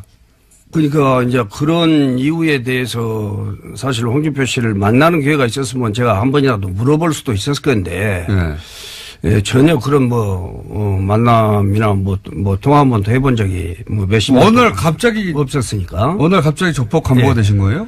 이제 그 홍준표 씨는 아까 말씀드렸다시피 골프장에서 만났을 때 제가 거절하고 그 뒤에 홍준표 씨가 또 자기 밑에 계장부를 시켜서 저하고의 만남을 또 주선을 했는데 이제 그때도 만나기로 다 약속을 하고 다 정해놓은 시간 1시간 전에 갑자기 홍준표 씨가 또 취소를 했어요. 복수한 건가요? 네, 취소를 하고 그 다음에는 또 그런 분이 그 아까 그 골프장에서 자기한테 그 제안을 이제 인사를 한번 받으면 어떠냐고 소개를 했다는 이제 그 사람을 통해서 또 저를 만나자고 연락을 해옵니다. 그래서 91년도 9월 말 정도로 기억을 합니다마는 그때 홍준표 씨를 자기 사무실에서 저녁을 먹고 난 뒤 시간들이었으니까 자기 사무실에서 꼭 차 한잔 하자고 해서 그때 처음 이제 홍준표 씨하고는 직접 만난 거는 처음이다. 대면을 했죠. 그 앞에 칼 사건과 한 번은 보자고 했는데 거절한 사건. 그리고 홍준표 검사가 보자고 했는데 홍준표 검사가 또 시간이 안 돼서 못 본. 그런 다음에 이제 결국 사무실에서 한번 보셨다. 예. 그때는 그냥 일상적인 대화를 일상적인 대화였고 이제 그 본인이 홍준표 씨가 만나자마자 자기 이야기를 많이 하시더라고요. 원래 자기 이야기 많이 하시죠. 무용담 같은 자기 이야기를 많이 하셔서 그 듣고 있는 것도 좀 저도 또 다른 일이 있었는데 갑작스럽게 그런 연락을 받고 그때까지는 또 거절을 차마 다 할 수가 없어서 만났던 것인데 여러 이야기를 자기 이야기만 하고 그래서 제가 먼저 일어섰죠. 일어서고 다음에 제가 또 프랑스에 출장 계획이 있으니까 2, 3일 후에 다녀와서 정식으로 검사님한테 인사도 한번 드리고. 근데 그 출장 간 사이에 기소되신 거예요? 그렇습니다. 네. 그러니까 이게 좀 정리를 좀 해야 하는데요. 당시 분위기를 전달을 하자면 노태우 정부 당시에 범죄와의 전쟁이 있었고요. 네. 그리고 광주지검 강력부에 홍준표 검사가 부임한 지 얼마 안 된 시점이었고 홍준표 검사는 왜 거기에 부임했느냐. 노량진 수상시장에서 있었던 대형 비리 사건을 수사한 직후에 당시에는 좌천성 인사라고 그래요. 왜냐하면 정권의 핵심이 연루되어 있는 사건이었거든요. 아, 기억납니다. 예. 그렇게 좌천성 인사를 당한 직후에 다시 한번 재기를 노리던 시기였어요. 네. 그래서 알려지기로는 당시 홍 검사가 지역에 있는 건설업체를 중심으로 한 조폭 수사를 하고 있었던 것으로 알려져 있었고요. 거기에서 이제 그 여기에 있는 이제 여운한 씨를 지목을 한 것으로 보여요. 그래서 아니, 저는 또 그렇게 생각 않습니다. 그때 골프장에서 처음 만남도 건설업체들 답합 수사를 하고 있을 때예요. 그때 저한테 와서 그 얘기를 했던 그 친구가 상당히 유명한 김태춘 씨 직계 후배였습니다. 건설업자였죠. 또 같이 왔던 그 홍준표 씨 일행도 또 한 사람도 건설업자였고. 이제 그런 저기들이었는데 그때 내가 그렇게 얘기를 하고 이걸 좀 더, 이런 말씀이 좀 어떻습니까? 어쩔랑가 모르겠습니다만은 제가 자기 그 강력부장하고 상당히 오래전부터 친분이 좀 있었어요. 예. 이제 그런 분이 나하고 가깝게 이제 지내는 처지라고 봐서 감히 자기한테 인사를 하자고 하는데 거절을 해 하는 그런 그분 성품상으로 그런 고가운 것이 첫 번째 있을 거고 또 두 번째 자기가 만나기로 한 1시간 전에 취소를 했을 때도 제가 상당히 불쾌하더라고요. 뭐 제가 그러지 않은 것도 아니고 본인이 그런 그 만남을 제안해 놓고 또 1시간 전에 그렇게 해서 그냥 제가 사무실에 찾아다니면서까지 내가 검사님을 만날 이유는 없고 다음에 기회 있으면 또 보자고 하고 그냥 냉담하고 전화를 끊었던 그런 것들이 있어서 그분 생각에는 건방지다. 이 친구가 내 윗사람 정도 좀 친하다고 해서 이게 좀 건방을 떠는가 하는 그런 좋지 않은 시각으로 저를 봤을 수도 있겠구나 하는 그런 생각이 나중에 든 겁니다. 그런데 그 감정만으로 어떻게 아무 연관이 없는데 4년 징역형을 때릴 만큼의 그래서 이제 그 뒤에 저는 이제 프랑스를 간 것을 홍준표 씨도 알고 또 공교롭게 그 즈음에 국제 BJ파 두목으로 기소가 되어서 1심에서 두목으로 인정이 되어가지고 재판을 받던 사람이 있었습니다. 다른 두목으로 실제로 있었는데 그 사람이 경찰에서 구속되어가지고 검찰로 송치되고 검찰에서 법원으로 기소되어가지고 법원에서 두목으로 인정을 받고 형을 5년인가 받은 사람이 있었는데 김모 씨라고. 이제 그 사람이 항소심 만기 11일 남겨놓고 가명을 목적으로 하는 그런 그 탄원서를 제출을 했어요. 제출을 하면서 자기는 부두목이고 두목으로 한 4명 정도가 더 있다. 두목이 4명이나 있다. 예. 그런 단원서를 제출을. 부두목이 4명일 수 있죠. 두목이. 부두목이 1명이고 두목이 4명이에요? 예, 그렇습니다. 그것도 전혀 이해가 안 가는 그런 단원서였는데, 재판 과정에서 그런 것이 허위의 탄원서였고, 자기가 가명을 목적으로 하는, 그런 허위의 탄원서를 쓰게 되었다는 동기부터 재판 과정에서 다 드러났습니다. 그래서 그 4명 중에 1명으로 갑자기 지목되신 거예요? 그렇습니다. 그게, 이 사건에 연루돼서 4년을 사신 출발입니까? 아니, 그랬는데, 이제 홍준표 씨가, 저를 두목으로 기소를 한 그 기소 내용에, 전체적인 내용은 제가 전부 1심에서부터 대법까지 무죄 판결을 받았습니다. 그러면 유죄 판결을 받은 대목은? 유죄 판결을, 그래서 이번에 이제 이런 재심 신청을 하게 됐는데요. 이제 유죄 판결을 받은 그 증거법이, 국제 PJ파의 조직원에 진술이 하나 있었습니다. 진술이 하나, 조직원의 진술이 하나 있었다? 그렇죠. 근데 그건 검사의 기소 내용에는 전혀 없었던 그런 진술 하나를 법원에서 인용해가지고, 저를 자금책 겸 두목의 고문급 간부라는. 두목으로 지목한 것에 대해서는 다 무죄가 됐는데. 예, 전체 무죄를 받았죠. 근데 조직원의 진술이 하나 있었는데. 네, 한 줄. 한 줄이요? 예. 한 줄이 뭡니까, 내용이? 그게, 어쨌거나 두목으로 이 규정을 짓는 거고, 그게 어떤 문제가 있냐면, 공판기일 전 증인 신문조서라고 하는 건데요. 이게 지금은 위헌 판결이 났어요. 당시만 해도 변호사 없이, 그러니까 당사자와 변호사 없이 증인만 데리고 검사가 가서 재판장 앞에서 진술을 받아서 그것을 증거 효력으로 증거 등기를 얻는 거거든요. 네. 거기에서 나온 진술인 거예요. 아하. 검사가 조직원 하나를 데리고 와가지고 그렇죠. 이 사람이 하는 얘기 들어보라고 판사 앞에 가가지고 얘기를 들어보라고 한 얘기 중에 무슨 얘기 나온 겁니까? 그러니까 여기에서 이제 말씀하신 자금책 및 어떤 그 한 줄이라는 게 어떤 게 있었냐면요. 재판 과정에서 이제 다 그게 나왔습니다만은 그 조직원한테 여운환이라는 사람이 국제 PJ파에서 했던 일은 뭐이냐 하고 물었습니다. 네, 뭐이냐라고 물었습니까? 뭐가 있냐.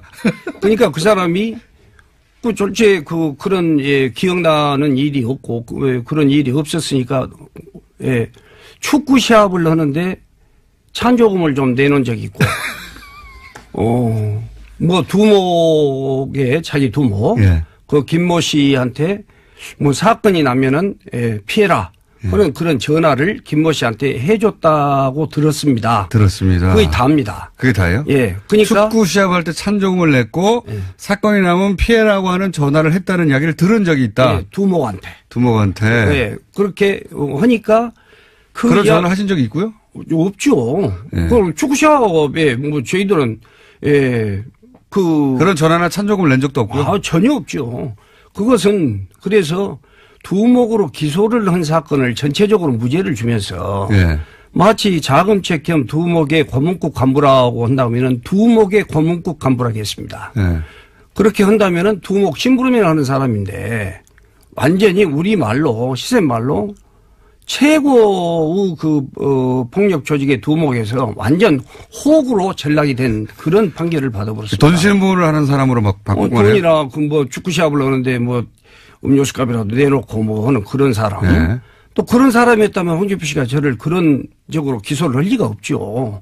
막 1계급 특징을 걸어놓고 했는데. 여기서 칼베다 사건이 중요한데요. 처음에 영장을 쳐놓고 수배를 때린 다음에 그때 등장하는 게 칼베다 사건이에요. 왜냐하면 칼베다는 그 앞에 있었잖아요. 예, 앞에 있었는데 이것을 여론 작업을 해야 하잖아요. 홍준표 검사가 여론 작업에 굉장히 능한 사람이었던 거예요. 그거는 맞습니다. 그러니까 지금으로 말하면 검찰의 여론 조성 작업의 원조격이거든요. 그러니까 칼 배달이 잘못됐던 사건이 있는데 근데 그거를 나한테 조폭이 칼도 배달한 적이 있어. 그래서 여운환 씨를 무시무시한 사람을 만든 거죠. 검사를 협박한 사람. 그러니까 이게 사건 초기입니다. 그러면서 이게 사건이 사건이군요. 대대적으로 커집니다. 이때 당시 신문 1면에 등장하거든요. 그렇죠. 저도 기억이 납니다. 검사한테 칼 배달하는 조폭. 그렇죠. 굉장히 그로테스크하죠. 그래가지고 검사한테 칼 배달했어? 뭐 이런 저도 그 사건이 기억나거든요. 워낙 그 화제가 됐던 사건이라. 그거 하나로 잘못 배달을 간 홍순표 씨한테 간 것이 잘못 배달 간 것이. 그 하나로 그렇게 만들어 놓은 그거하고 그러면 그 칼 배달 사건과 지금 말씀하신 누구 하나 데리고 와가지고 이 한 일이 뭐야 그랬더니 축구 시합에 찬조금 내고 전화한 적이 있다. 요거 두 개 가지고 가신 거예요, 그럼? 그렇습니다. 다른 내용이 아무것도 없어요? 그러니까 그 찬조금을 냈다 못했다 하는 것은 홍준표 씨의 생각하고는 전혀 딴 이야기였죠. 홍준표 최초의 기소는 두목이었는데. 예, 두목이었고 또 두목으로 기소를 하기 전에 그런 증거 보전 절차를 통해서 조직원을 데려다가 그렇게 한 겁니다. 교도소에서 나온 지 얼마 안 된 사람을. 자금책으로 바꾼 거네, 그때는 또? 아니죠. 자금책으로는 홍준표 씨는 한 번도 그런 그 시시한 유치였다 보면 홍준표 씨가 그렇게 막 어마어마하게 만들어가지고 그렇게 한 거야, 할 수가 없죠. 할 수가 없는데 그런 진술은 홍준표 씨한테는 아주 오히려 더 위험한 진술이었다고 생각을 합니다. 그렇죠. 의도하고. 두목인데 뭐. 예, 축구시합 찬조금 내는 거는. 예, 그건 가게 오면서 보호받을 대가로 그랬다는 것인데, 판결문에 그렇게 나옵니다. 근데 가게를 하셨습니까? 아니, 저는 이제 관광호텔 업도 하고, 또 관광호텔, 호텔 오락실도 하고, 뭐 제조 공장인 수출업불 공장도 하고 여러 사업들을 개발 사업도 하고 그렇게 했었습니다. 아하. 그리고 핵심적으로 이상한 부분은 예. 이 칼베라 사건이 기소 내용에 포함되어 있지 않는다는 거예요. 그러니까 검사를 협박했다라고 하면 이건 대대적으로 문제를 삼아야 기소 내용이 없다. 아예 없습니다. 자, 그러면 그 두 가지가 전부인데 이게 어떻게 이 두 가지만으로 대법원 확정 판결이 나죠? 그러니까 그것은 검사의 기소 내용에 대해서는 재판부가 전체적으로 전체를 무죄를 다 줬습니다. 혐의 없는 걸로. 그런데 이제 그 재판부에서 그 법률 하나를 인용해 가지고 그 문구 하나를 그때는 나중에는 위헌 판결이 났습니다만은 그 근거법이 그러면은 당시에 뭐 예를 들어서 입금이라든가 뭐 현금을 배달한 사람이라든가 아니면 출금 입금 내용이라 뭐 없었습니까? 아무것도? 전혀 없었죠. 그 진술이 전부돼요? 예, 전부죠. 진술 딱 한 줄. 그 실제로 이 국제 PJ파라는 이름의 연원이 어떻게 나왔는지부터 시작해서 이걸 어떻게 구성했는지까지 다 이 연원 씨를 중심으로 해서 이미 각본이 짜여 있었고 가장 핵심적으로 필요했던 건 조직원의 진술이었던 것 같아요. 그러니까 사건을 다시 복귀해 보니까 나중에 끼워 맞춘 것이다. 예. 그렇게 연원 씨는 지금 주장을 하고 있는 거고 사실 홍준표 대표는 26년 동안 대답을 하고 있지 않은 거고요. 그러면 여기서 재심은 지금 말씀하신 지금은 위헌이 된 그런 방식의 진술 그것에 대해서 재심 청구, 그 부분을 재심 청구하신 겁니까? 예, 그것만 재심 청구를. 그 부분만입니다. 나머지는 전부 무죄를 받았으니까. 그거 하나만 가지고 결국은 확정 판결 4년을 받으셨습니까? 예, 그렇습니다. 이거 24년 동안 정말 억울하셨겠네요. 말씀대로라면. 이루 말할 수 없습니다. 그러면 그거 외에 그게 말하자면 그게 조작의 전체인가요? 조작이라고는 제가 어떻게 검사 시절에 사건 내용을 조작했다고 했을 때 요 한 줄의 진술과 그리고 칼 배달 요게 사건 내용 전체인 거 아니에요, 그죠? 핵심적으로는 그렇게 남아 있는 거죠 지금. 남아 있는 거고 나머지 무죄를 받은 것들은 무죄를 받은 내용 전체가 조작이었다. 뭐 조작이라기보다 본인 저는 이제 무죄를 받은 내용은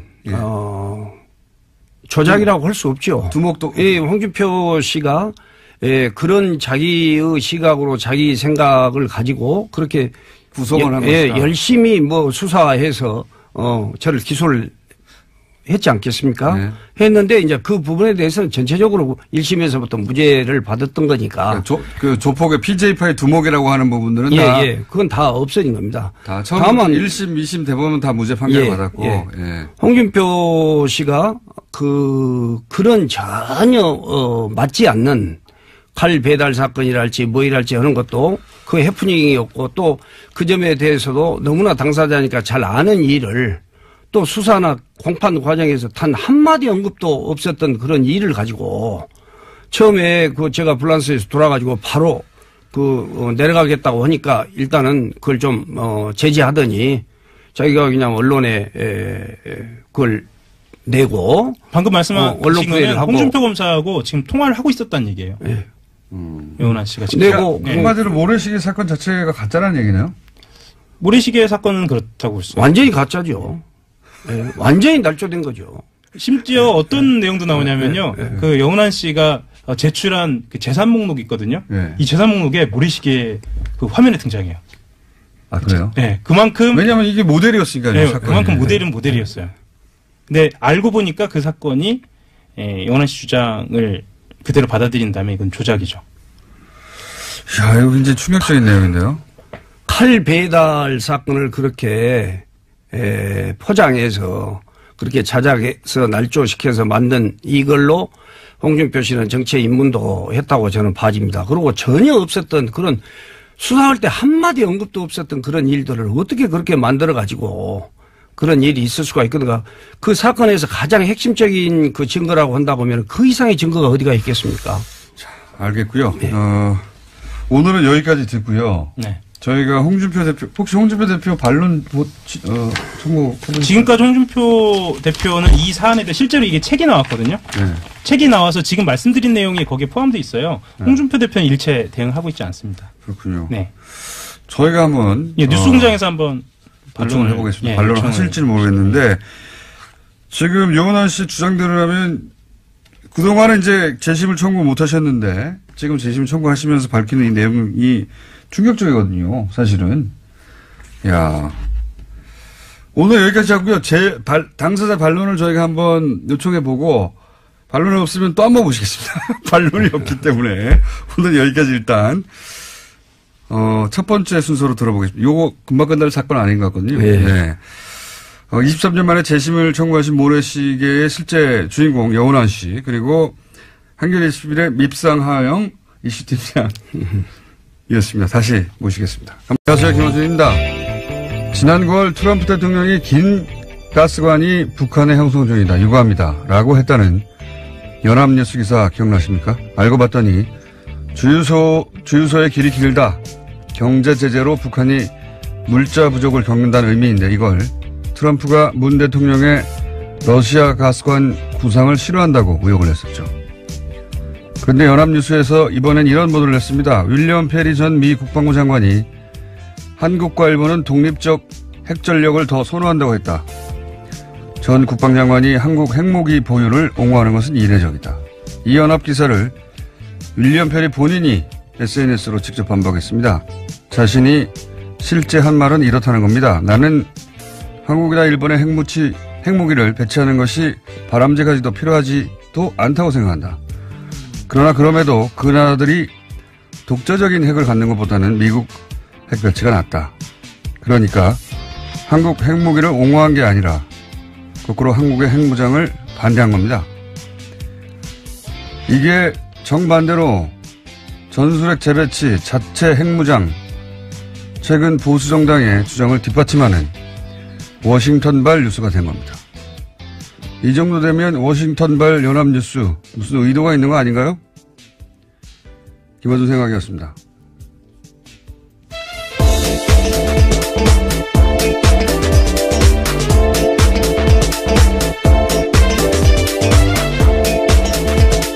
시사인의 김은지입니다. 월요일과 목요일 날 바람이 주로 새는데 오늘 해보니까 평상시보다 절반 정도 셉니다. 괜찮다는 의미시죠? 완전히 괜찮진 않고 평상시보다는 좀 나았다. 예. 이 기사 보셨어요? 예. 네. 그 해당 기사를 조선일보 등이 또 인용을 해서요. 문제가 2차적으로도 발생했었습니다. 그러니까요. 예. 이건 이렇게 본인이 미국의 전직 고위 관료가 본인이 직접 반박하는 경우는 제 기억엔 별로 없는데. 정말 민망한 일이죠. 미 국방부 장관 출신이 다른 나라 핵무장을 지지할 리가 있나요? 예. 이 워싱턴발 그 연합뉴스 기사는 뭐랄까요? 반문재인 관점에서 해석할 어떤 마인드가 항상 준비되어 있는 게 아닌가. 그런 의문을 가지지 않을 수가 없어요. 이 기사를 쓴 기사가 지난번 러시아 가스관 모욕한 그렇죠. 같은 기자입니다. 하여튼 정반대의 뉴스가 최근에 한번 쭉 퍼졌었는데, 당사자가 아니라고 했는데 또 똑같은 연합뉴스말이었습니다.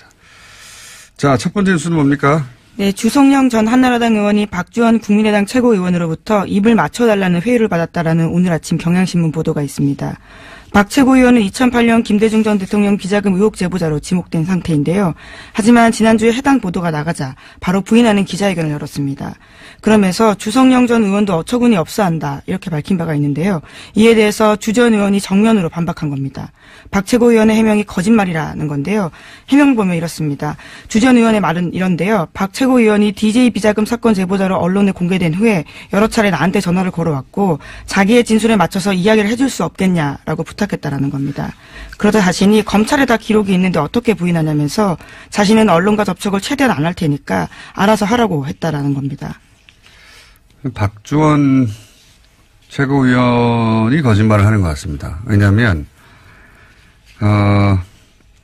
본인 주장으로는 기자들이 이렇게 물어봤거든요.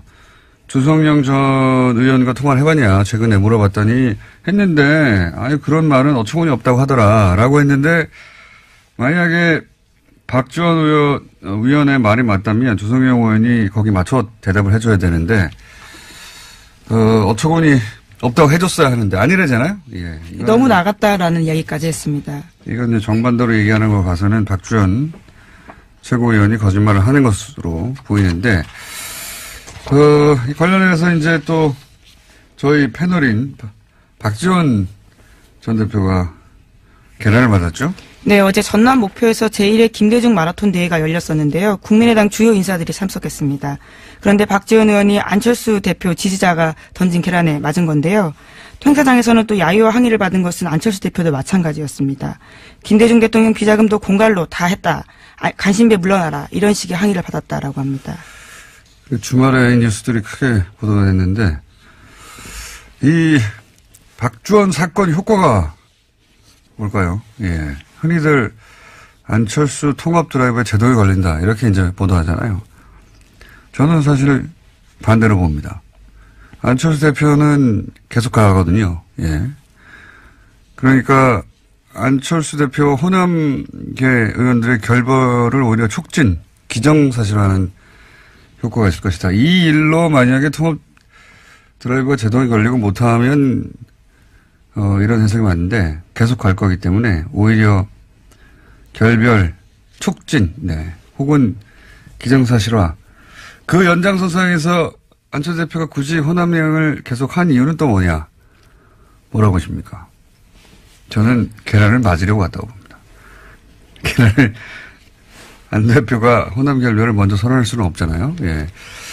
네, 어제 박지원 의원 같은 경우에는요, 자신이 맞아서 다행이다 이런 이야기를 하긴 했습니다. 그 말의 의미는 안철수 대표 쪽에 그런 빌미나 구실을 주면 안 된다. 차라리 내가 만든 게 낫다. 이제 그런 의미죠. 예. 정치 9.5단이다 보니까 예. 이 사건은 이제 결별을 기정사실화하는 사건으로 앞으로 역할을 할 것이다. 박주원 위원은 애초에 왜 입당했을까요? 이 질문도 사실은 하지 않을 수가 없어요. 왜냐하면 검사 출신으로 DJ 검찰 수사관 출신입니다. 네, 수사관 출신으로 참 정보통 유명한 정보통이었어요. 예, 그렇죠. DJ 저격수 역할, 정보 제공자 이런 역할인데 한나라 출신은 시장 안산시장까지 했었고요. 근데 이제 DJ 정신 계승한다고 창당한 국민의당에 작년에 왜 입당했느냐. 본인 정책사가 저희 안 맞거든요. 요 얘기는 나중에 한번 따로 한번 해야 되겠습니다. 긴 얘기가 될 것 같아서. 자, 다음 뉴스는 뭡니까? 네, 이건희 삼성전자 회장의 자택공사 비리 의혹을 경찰이 수사하고 있는데요. 경찰이 이를 수사하다가 차명 계좌를 발견했다라고 합니다. 그래서 국세청을 압수수색했는데요. 서울국세청입니다. 또 JTBC 보도에 따르면요. 해당 계좌는 모두 8개로 삼성그룹 전현직 임원 명의로 되어 있다라고 하는데 경찰 관계자에 따르면 삼성그룹 관계자가 조사 과정에서 해당 계좌에 대해서 회장님 재산이다라고 진술했다고 합니다. 정권이 바뀌니까 삼성 차명 계좌들이 갑자기 많이 발견되네요. 네, 앞서 말씀드렸던 계좌들과는 다른 계좌라고 합니다. 이 계좌는 공사비. 예, 이건희 회장 자택 공사비에 회사에 비자금이 들어갔다라는 의혹이 있어서 추적하다가 나온 것들이거든요. 이건 제가 보기에는 비자금으로 조성한 이건희 회장의 용돈이 아니었을까 싶어요. 용돈. 몇백억 정도는 용돈이죠. 이분들에게. 용돈이 발견된 게 아닐까. 따로 회장님으로 마련해둔. 예, 그런 거 마음껏 쓰시라고. 그런 용도가 아닐까 싶습니다. 어쨌든 이게 발견됐으니 또 나오겠죠, 이야기가 더. 다음 뉴스는 뭡니까?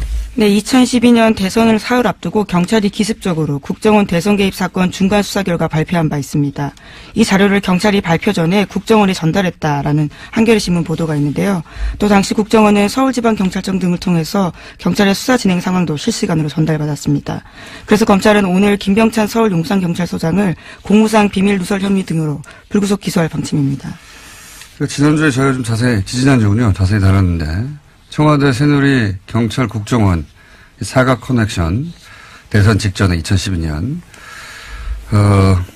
여기에 이제 뒤딸린 또 추가 뉴스군요. 그러니까 서울경찰청에서 자기들 기자회견 할 것을 국정원에 미리 줬다. 네, 몇 시간 전에 관련 자료를 팩스로 보냈다라고 합니다. 네. 심지어 수사를 맡았던 수서경찰서에는 겨우 30분 전에 줬는데요. 그보다 훨씬 앞서서 국정원에 줬다라는 거죠. 네.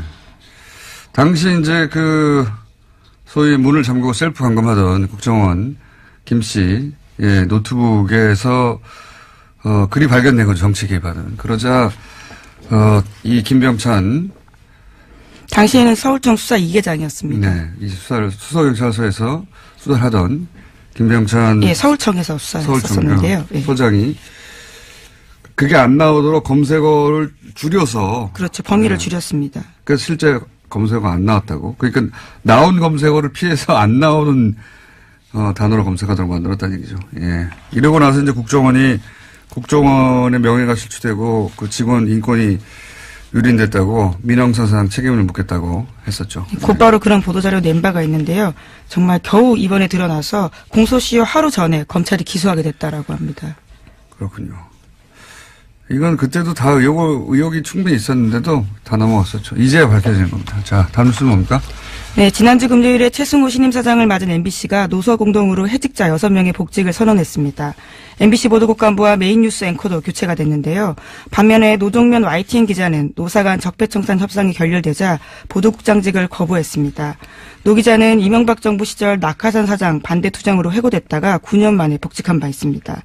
MBC와 YTN의 상황이 대비되는 모습인데요. 또 KBS 같은 경우에도 새노조가 역대 최장 파업을 이어가고 있습니다. 현재는 집행부가 단식도 하고 있는 중입니다. 자, 이 YTN 소식은 사실 언론에 잘 보도가 다 안 됐었는데 지금 노사가 사실 격한 대립 중이거든요. 뉴스가 나오다 보니까 아무 일 없는 줄 알고 계신 분들 많은데 최남수 YTN 내정자를 두고 노사가 대립 중인데 왜 최남수 내정자를 문제 삼느냐. 내부 구성원들이 YTN에. 저희가 오늘 잠시 후에 인터뷰를 하겠지만 이분이 과거에 어떤 일을 했었냐면 예를 들어서 이명박 대통령이 2009년에 기부한다고 알고 봤더니 그거 이제 비자금을 숨기기 위한 또 다른 방식에 불과했는데 뭐라고 그랬었냐면 위대한 부자의 아름다운 선행 또는 대승적 결단, 자기희생, 가난한 사람들에게 사랑의 보답 안 했어요, 이 기부로. 따뜻한 자본주의, 등등등 온갖 미사역으로 당시 이명박 전 대통령을 찬양했었어요. 네, 실제. 그런 글도 썼었고, 혹은 노무현 대통령 서거의 시계, 이런 거 비꼬는 칼럼도 썼었고, 정치 성향이 흔히 하는 말로 친이 아니냐. 그 외에도 예를 들어서 노정면 기사가 긴급 체포되고 구속되고 그럴 때 이런 글을 썼거든요. 예. 그래서 좀 자세한 내용은 잠시 후에 다루겠는데 왜 YTN이 그 구성원들이 신임 사장에 대해서 내정자를 두고 결사 반대하고 있는지는 잠시 후에 다뤄보겠습니다. 자, 다음 뉴스는요? 네, 요즘 SNS를 보면요. 해시태그 노 러시아 노 게임. 그러니까 러시아 없이는 올림픽도 없다라는 내용이 조직적으로 유포되고 있다고 동아일보가 아침에 보도했는데요. 국제올림픽위원회가 도핑 이유로 러시아 국가 선수단을 출전 금지하자 1,700개였던 이 해시태그가 불과 몇 시간 만에 9,000개로 뛰어올랐다라고 합니다. 보이지 않는 손이 민족 감정을 교묘하게 이용해서 이것들을 퍼뜨리고 있다라고 로이터가 보도하고 있다고 합니다. 로이터가 러시아 댓글 부대를 로이터 이거 음모론잖아요. 러시아에서 이 기사의 요점이 이거죠. 러시아 댓글 부대가 올림픽 관련해 가지고 가동되고 있다. 라고 로이터발로 지금. 네, 동아일보가 로이터를 인용한 보도인 건데요. 로이터에 따르면 지난해 미국 대선 때 러시아가 즐겨 쓰던 방식을 이번에 또 쓰고 있다라는 겁니다. 그러니까 로이터가 지금 러시아 댓글 부대 이용을 얘기했는데 댓글 부대 얘기하니까 옵션 열기 제가 예언 하나 할까요? 문재인 지지 댓글에도 이제 옵션 열기 문구가 포함되는 게 나올 겁니다. 네, 물타기 대응. 과거 시발단 제가 5년 전에 처음 문제 제기했을 때 대응 패턴이 있어요. 이제 시발단 의심 아이디를 제가 주르륵 온라인상에 게재를 했었는데 그러자 거기에 포함된 아이디들이 나는 시발단이 아니라고 실제 유저라고 항의하는 가짜 유저들이 등장했었고 실명이라면서 사진도 막 붙이고 다 가짜였어요. 가짜 사무실 대형처럼.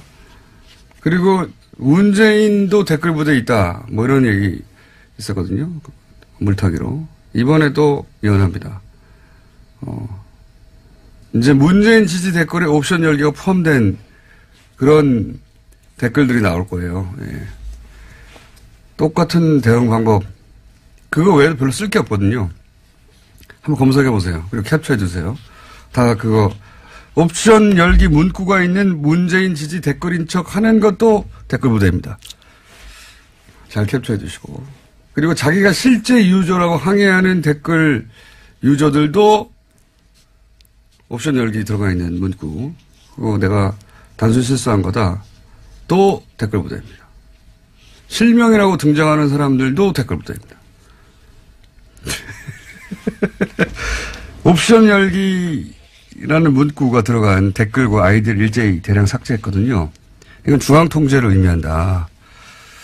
단순히 실수했는데 뭘 아이디를 다시 옵니까? 예.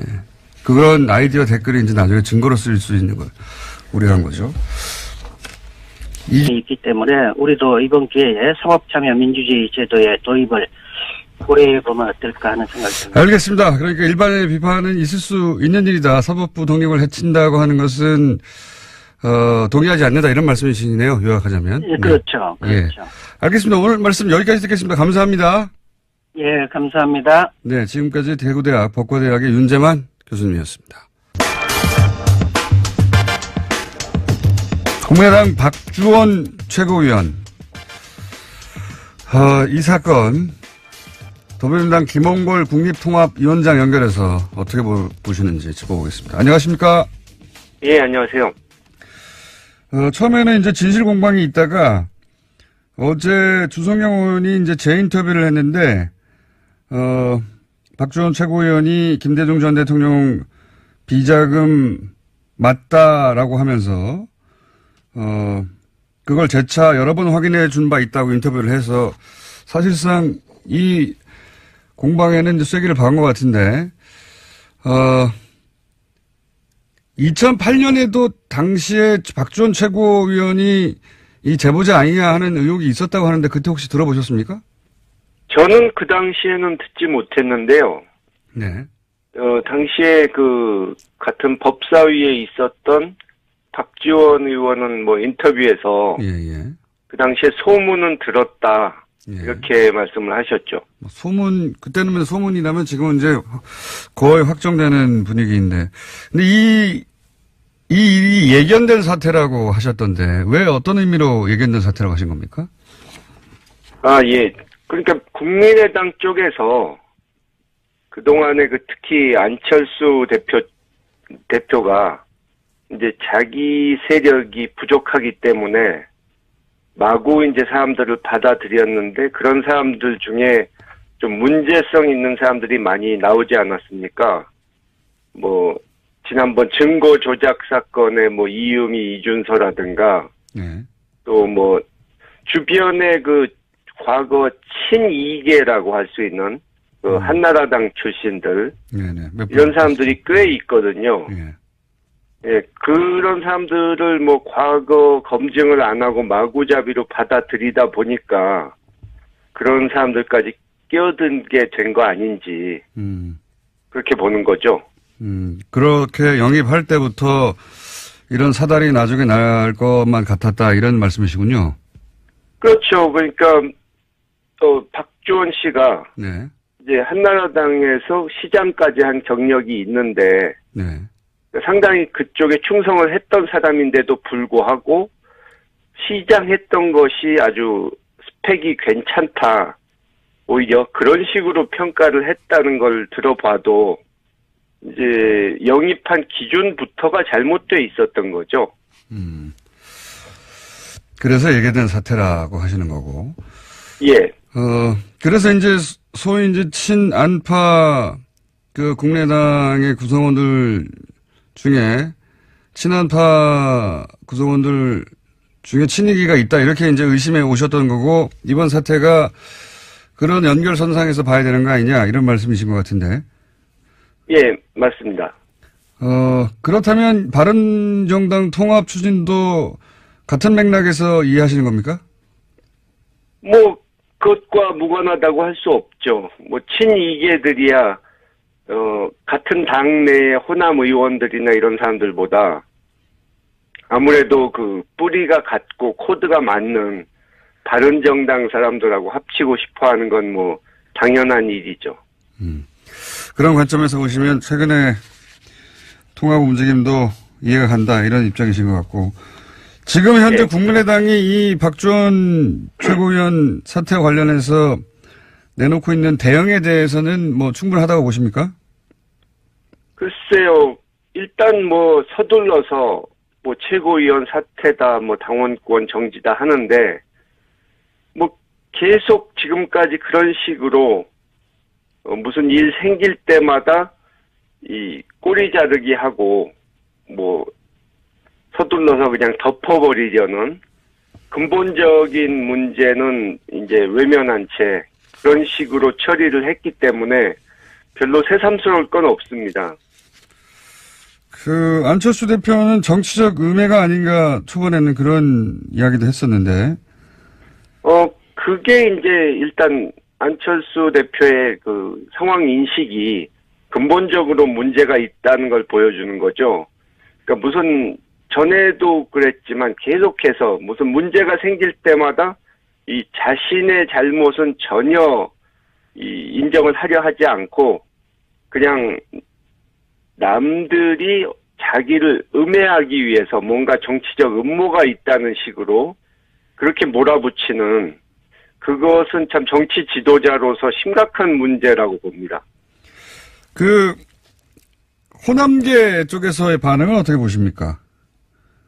글쎄요, 그분들이 이제 말은 그런 심각한 문제들에 대해서 지적은 하는데 사실 자신들도 그분들이 이 안철수 씨 쪽에 그런 문제가 있다는 것을 너무도 잘 알고 있었음에도 불구하고 그동안 이 정치적인 필요에 의해서 손을 잡고 가지 않았습니까? 네. 그런 문제점을 또 지적을 안 했고 그렇기 때문에 사실 지금 안철수 대표의 행태를 과연 비판할 자격이 있는지 그것도 좀 의심하지 않을 수가 없는 거죠. 이미 영입할 때부터 문제가 많았는데 그때는 침묵하지 않았느냐? 그렇죠. 이것저것 이 문제점이 많았음에도 불구하고 사실 안철수 대표나 호남 쪽 의원들이나 처음에 같이 시작할 때부터 서로에 대해서 별로 신뢰하지도 않았고 자신들과 맞는 상대라고 생각도 안 했지만 이제 서로 필요에 의해서 손을 잡은 거죠. 알겠습니다. 계란투척 어제는 또 박지원 전 대표 계란투척 사건이 있었는데 이건 어떻게 보십니까? 예, 저도 뭐 바로 그 자리 옆에 있었는데요. 아, 그러셨죠, 참. 예. 아, 예. 근데 근본적으로 이제 그 당이 한마디로 이제 좀 전에 말씀드린 대로 서로 맞지 않는 상대, 신뢰하지 않는 상대가 불편한 종거를 하다가 이제 갈 때까지 간 것 같다 하는 그런 생각이 들고요. 어제 계란 던진 분. 네. 보도 나온 걸 이렇게 보니까. 선 회장에게 다른 분들은 누가 참여했는지 물어보셨는지. 물어봤죠. 예. 물어봤는데 어떤 분들이 동의했느냐. 예. 몇 분이나 동의했느냐. 이게 페이스북으로 이렇게 대화를 했거든요. 네. 근데 그 질문을 하자 차단해 버렸어요. 예, 그거 참, 예. 그렇습니다. 차단 나가셨군요, 회장님에게. 예. 그러니까 다른 사람들 몇 명이나 참여했느냐 물었더니 차단 나가셨다고요? 예. 대답하면 될 텐데 아마 대답하기가 곤란했는가 보죠. 저희가 이호선 회장과 통화한 결과로는 문자를 보내서 반론이나 피드백이 없으면 동의한 걸로 보고 발표했다고 하던데. 그거는 예. 이제 법과대학 교수회가 예. 활동을 좀 해왔는데요. 예. 주로 개헌 관련 워크샵, 원전 정책에 대한 여론조사, 예. 그 다음에 이제 로스쿨 제도 개선을 위해서 설립된 단체이기 때문에 주로 사법시험, 예비시험 제도 도입, 예. 사법시험 존치, 예. 그런 여론조사, 그 다음에 법사위 소속 의원분들께 문자 발송하고 전화도 좀 하라는 활동을 제안하고요. 예. 그런 학술대회, 여기 학회 비슷한 거니까 학술대회 하고, 예. 특별히 민감한 건 한 번 있었어요. 예. 그건 뭐냐면은, 그렇기 때문에 법과대학 교수들이 하면은 아무 얘기 없으면 동의한다. 이런 관행은 없었다고 볼 수 있죠. 오히려 그 반대되는 사건이 있었는데요. 사건이라기보다 일이 있었는데, 2016년 11월 11일 이호선 회장이 대통령의 이손 후퇴는 바람직하지 않다. 이런 취지의 정치적 성명을 전국 법과대학 교수의 명의로 하려고 했었죠. 근데 저도 이제 반대했고, 반대 의견이 있었기 때문에, 2016년 11월 14일, 한 분이라도 이견을 제시하면 그것을 존중해야 한다고 생각을 해가지고 성명을 발표하지 않기로 한다는 휴대폰 문자를 회원 교수들에게 보냈기 때문에, 그러니까 한 사람이라도 반대하면은 그런 성명 발표하지 않겠다라는 휴대폰 문자를 보냈어요. 네. 그리고 저도 반론을 제기했기 때문에 고맙다고 하는 문자 여러 번 받았고요. 네. 이런 반론이 있으면 동의로 간주한다는 관행이 있다기보다는 이견이 있으면 성명을 발표하지 않겠다는 관행이 있는 셈이죠, 오히려. 이견이 있으면 발표하지 않겠다는. 그런데 이번에는, 이번에는 이견이 있는지 없는지 확인해달라는, 페이스북 문자에 차단을 했다면 혹시 전화로 그럼 물어보시면 되지 않습니까? 전화는 하지 않았어요. 문자로 갔고요. 예. 그러니까 이게 기록으로 전부 남아있는 겁니다, 지금. 알겠습니다. 절차적으로 문제가 있다고 지금 얘기를 하시는 건데. 참고로요. 네. 참고로 이호선 회장이 2016년 11월 11일 대통령 이손 후퇴가 바람직하지 않다. 예. 이 얘기는 그 당시에 이손 후퇴 해야 된다는 게 굉장히 강하게 이제 여론이 그렇죠. 형성이 네. 되고 있었던 때였기 때문에 네. 오히려 정권을 보호하려고 하는 게 아닌가 그런 의심이 그때는 들으셨다. 그랬던 때였죠. 그때 그런 얘기를 하겠다니까 물론 반대가 있었죠. 알겠습니다.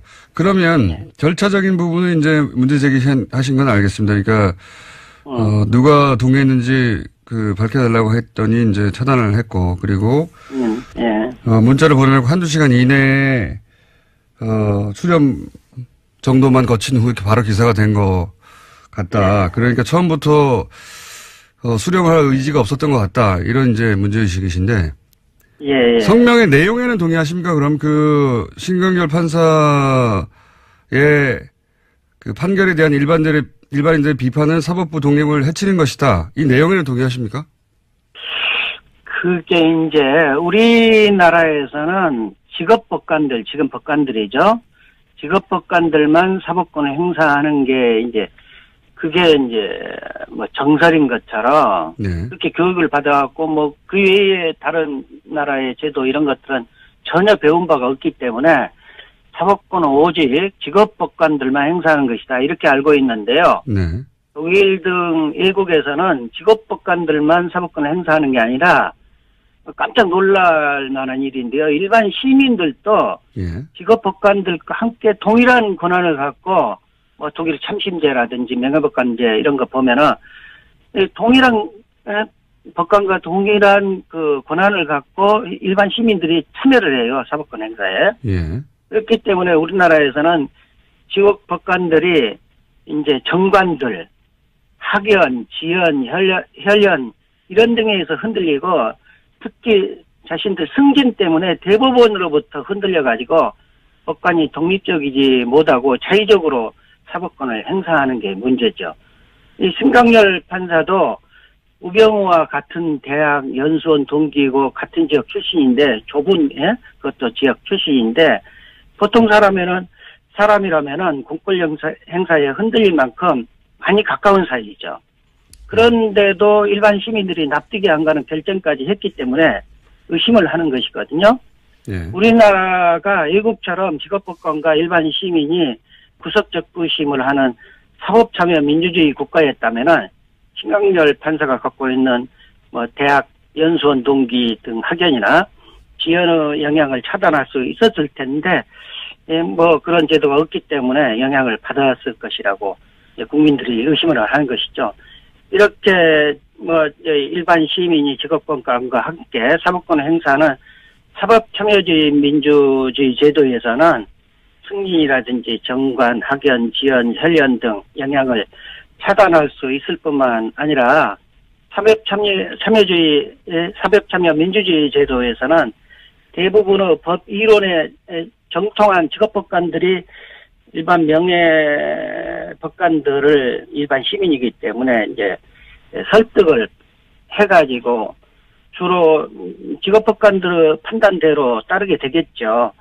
그러나 그 과정에서 직업법관들이 명예법관들을 설득해서 사법권을 행사하기 때문에 시민들에게 설득력 있게 사법권이 행사될 수 있는 장점이. 이게 노년층 댓글 알바 실수 가능성이 얘기했는데 이건 사람을 전제로 얘기할 때고 프로그램의 존재 가능성도 있습니다. 여기 네, 이건 러시아 같은 경우에는 자동 프로그램 가동시켰다라고 합니다. 이런 걸 보시라고 하거든요. 예. 매크로는 일종의 작은 프로그램 스크립트고 봇은 이제 독립적인 하나의 프로그램이에요. 이런 가능성도 있는 댓글 자동화. 네, 2012년 댓글 부대 당시에도요, 봇 프로그램을 사용했던 적이 있었습니다. 네, 이번에도 그런 봇 프로그램 가능성이 있는데, 그래서 프로그램 얘기한 건데, 그건 다음에 다뤄야 될 것 같습니다. 예. 시간이 오늘 미니가 하나 있어가지고, 여기까지 하겠습니다. 시사인의 김은지였습니다. 감사합니다. 네, 바로 이어서 저희가 2주 전에 신광렬 수석 부장판사에 대한 비판 여론에 전국 법과대학 교수의 성명서, 관련 기사가 있었고, 이 기사에 대해서 회원수가 400명이 넘는 이 사단법인의 성명서가 홈페이지에 올라와 있지 않다. 그리고 서명한 사람들의 명단이 없다. 예, 이게 어떻게 된 거냐 의혹을 제기했었죠. 그 이후에 전국 법과대학 교수의 이호선 회장과 저희가 연락이 닿아서 사전 서명 동의를 받았냐 하는 질의에 문자나 메일로 사전 동의를 받았다라고 답을 받았고, 그래서 그럼 그 명단을 요청했는데 개인정보라며 거절하셨기 때문에, 그리고 이제 그러면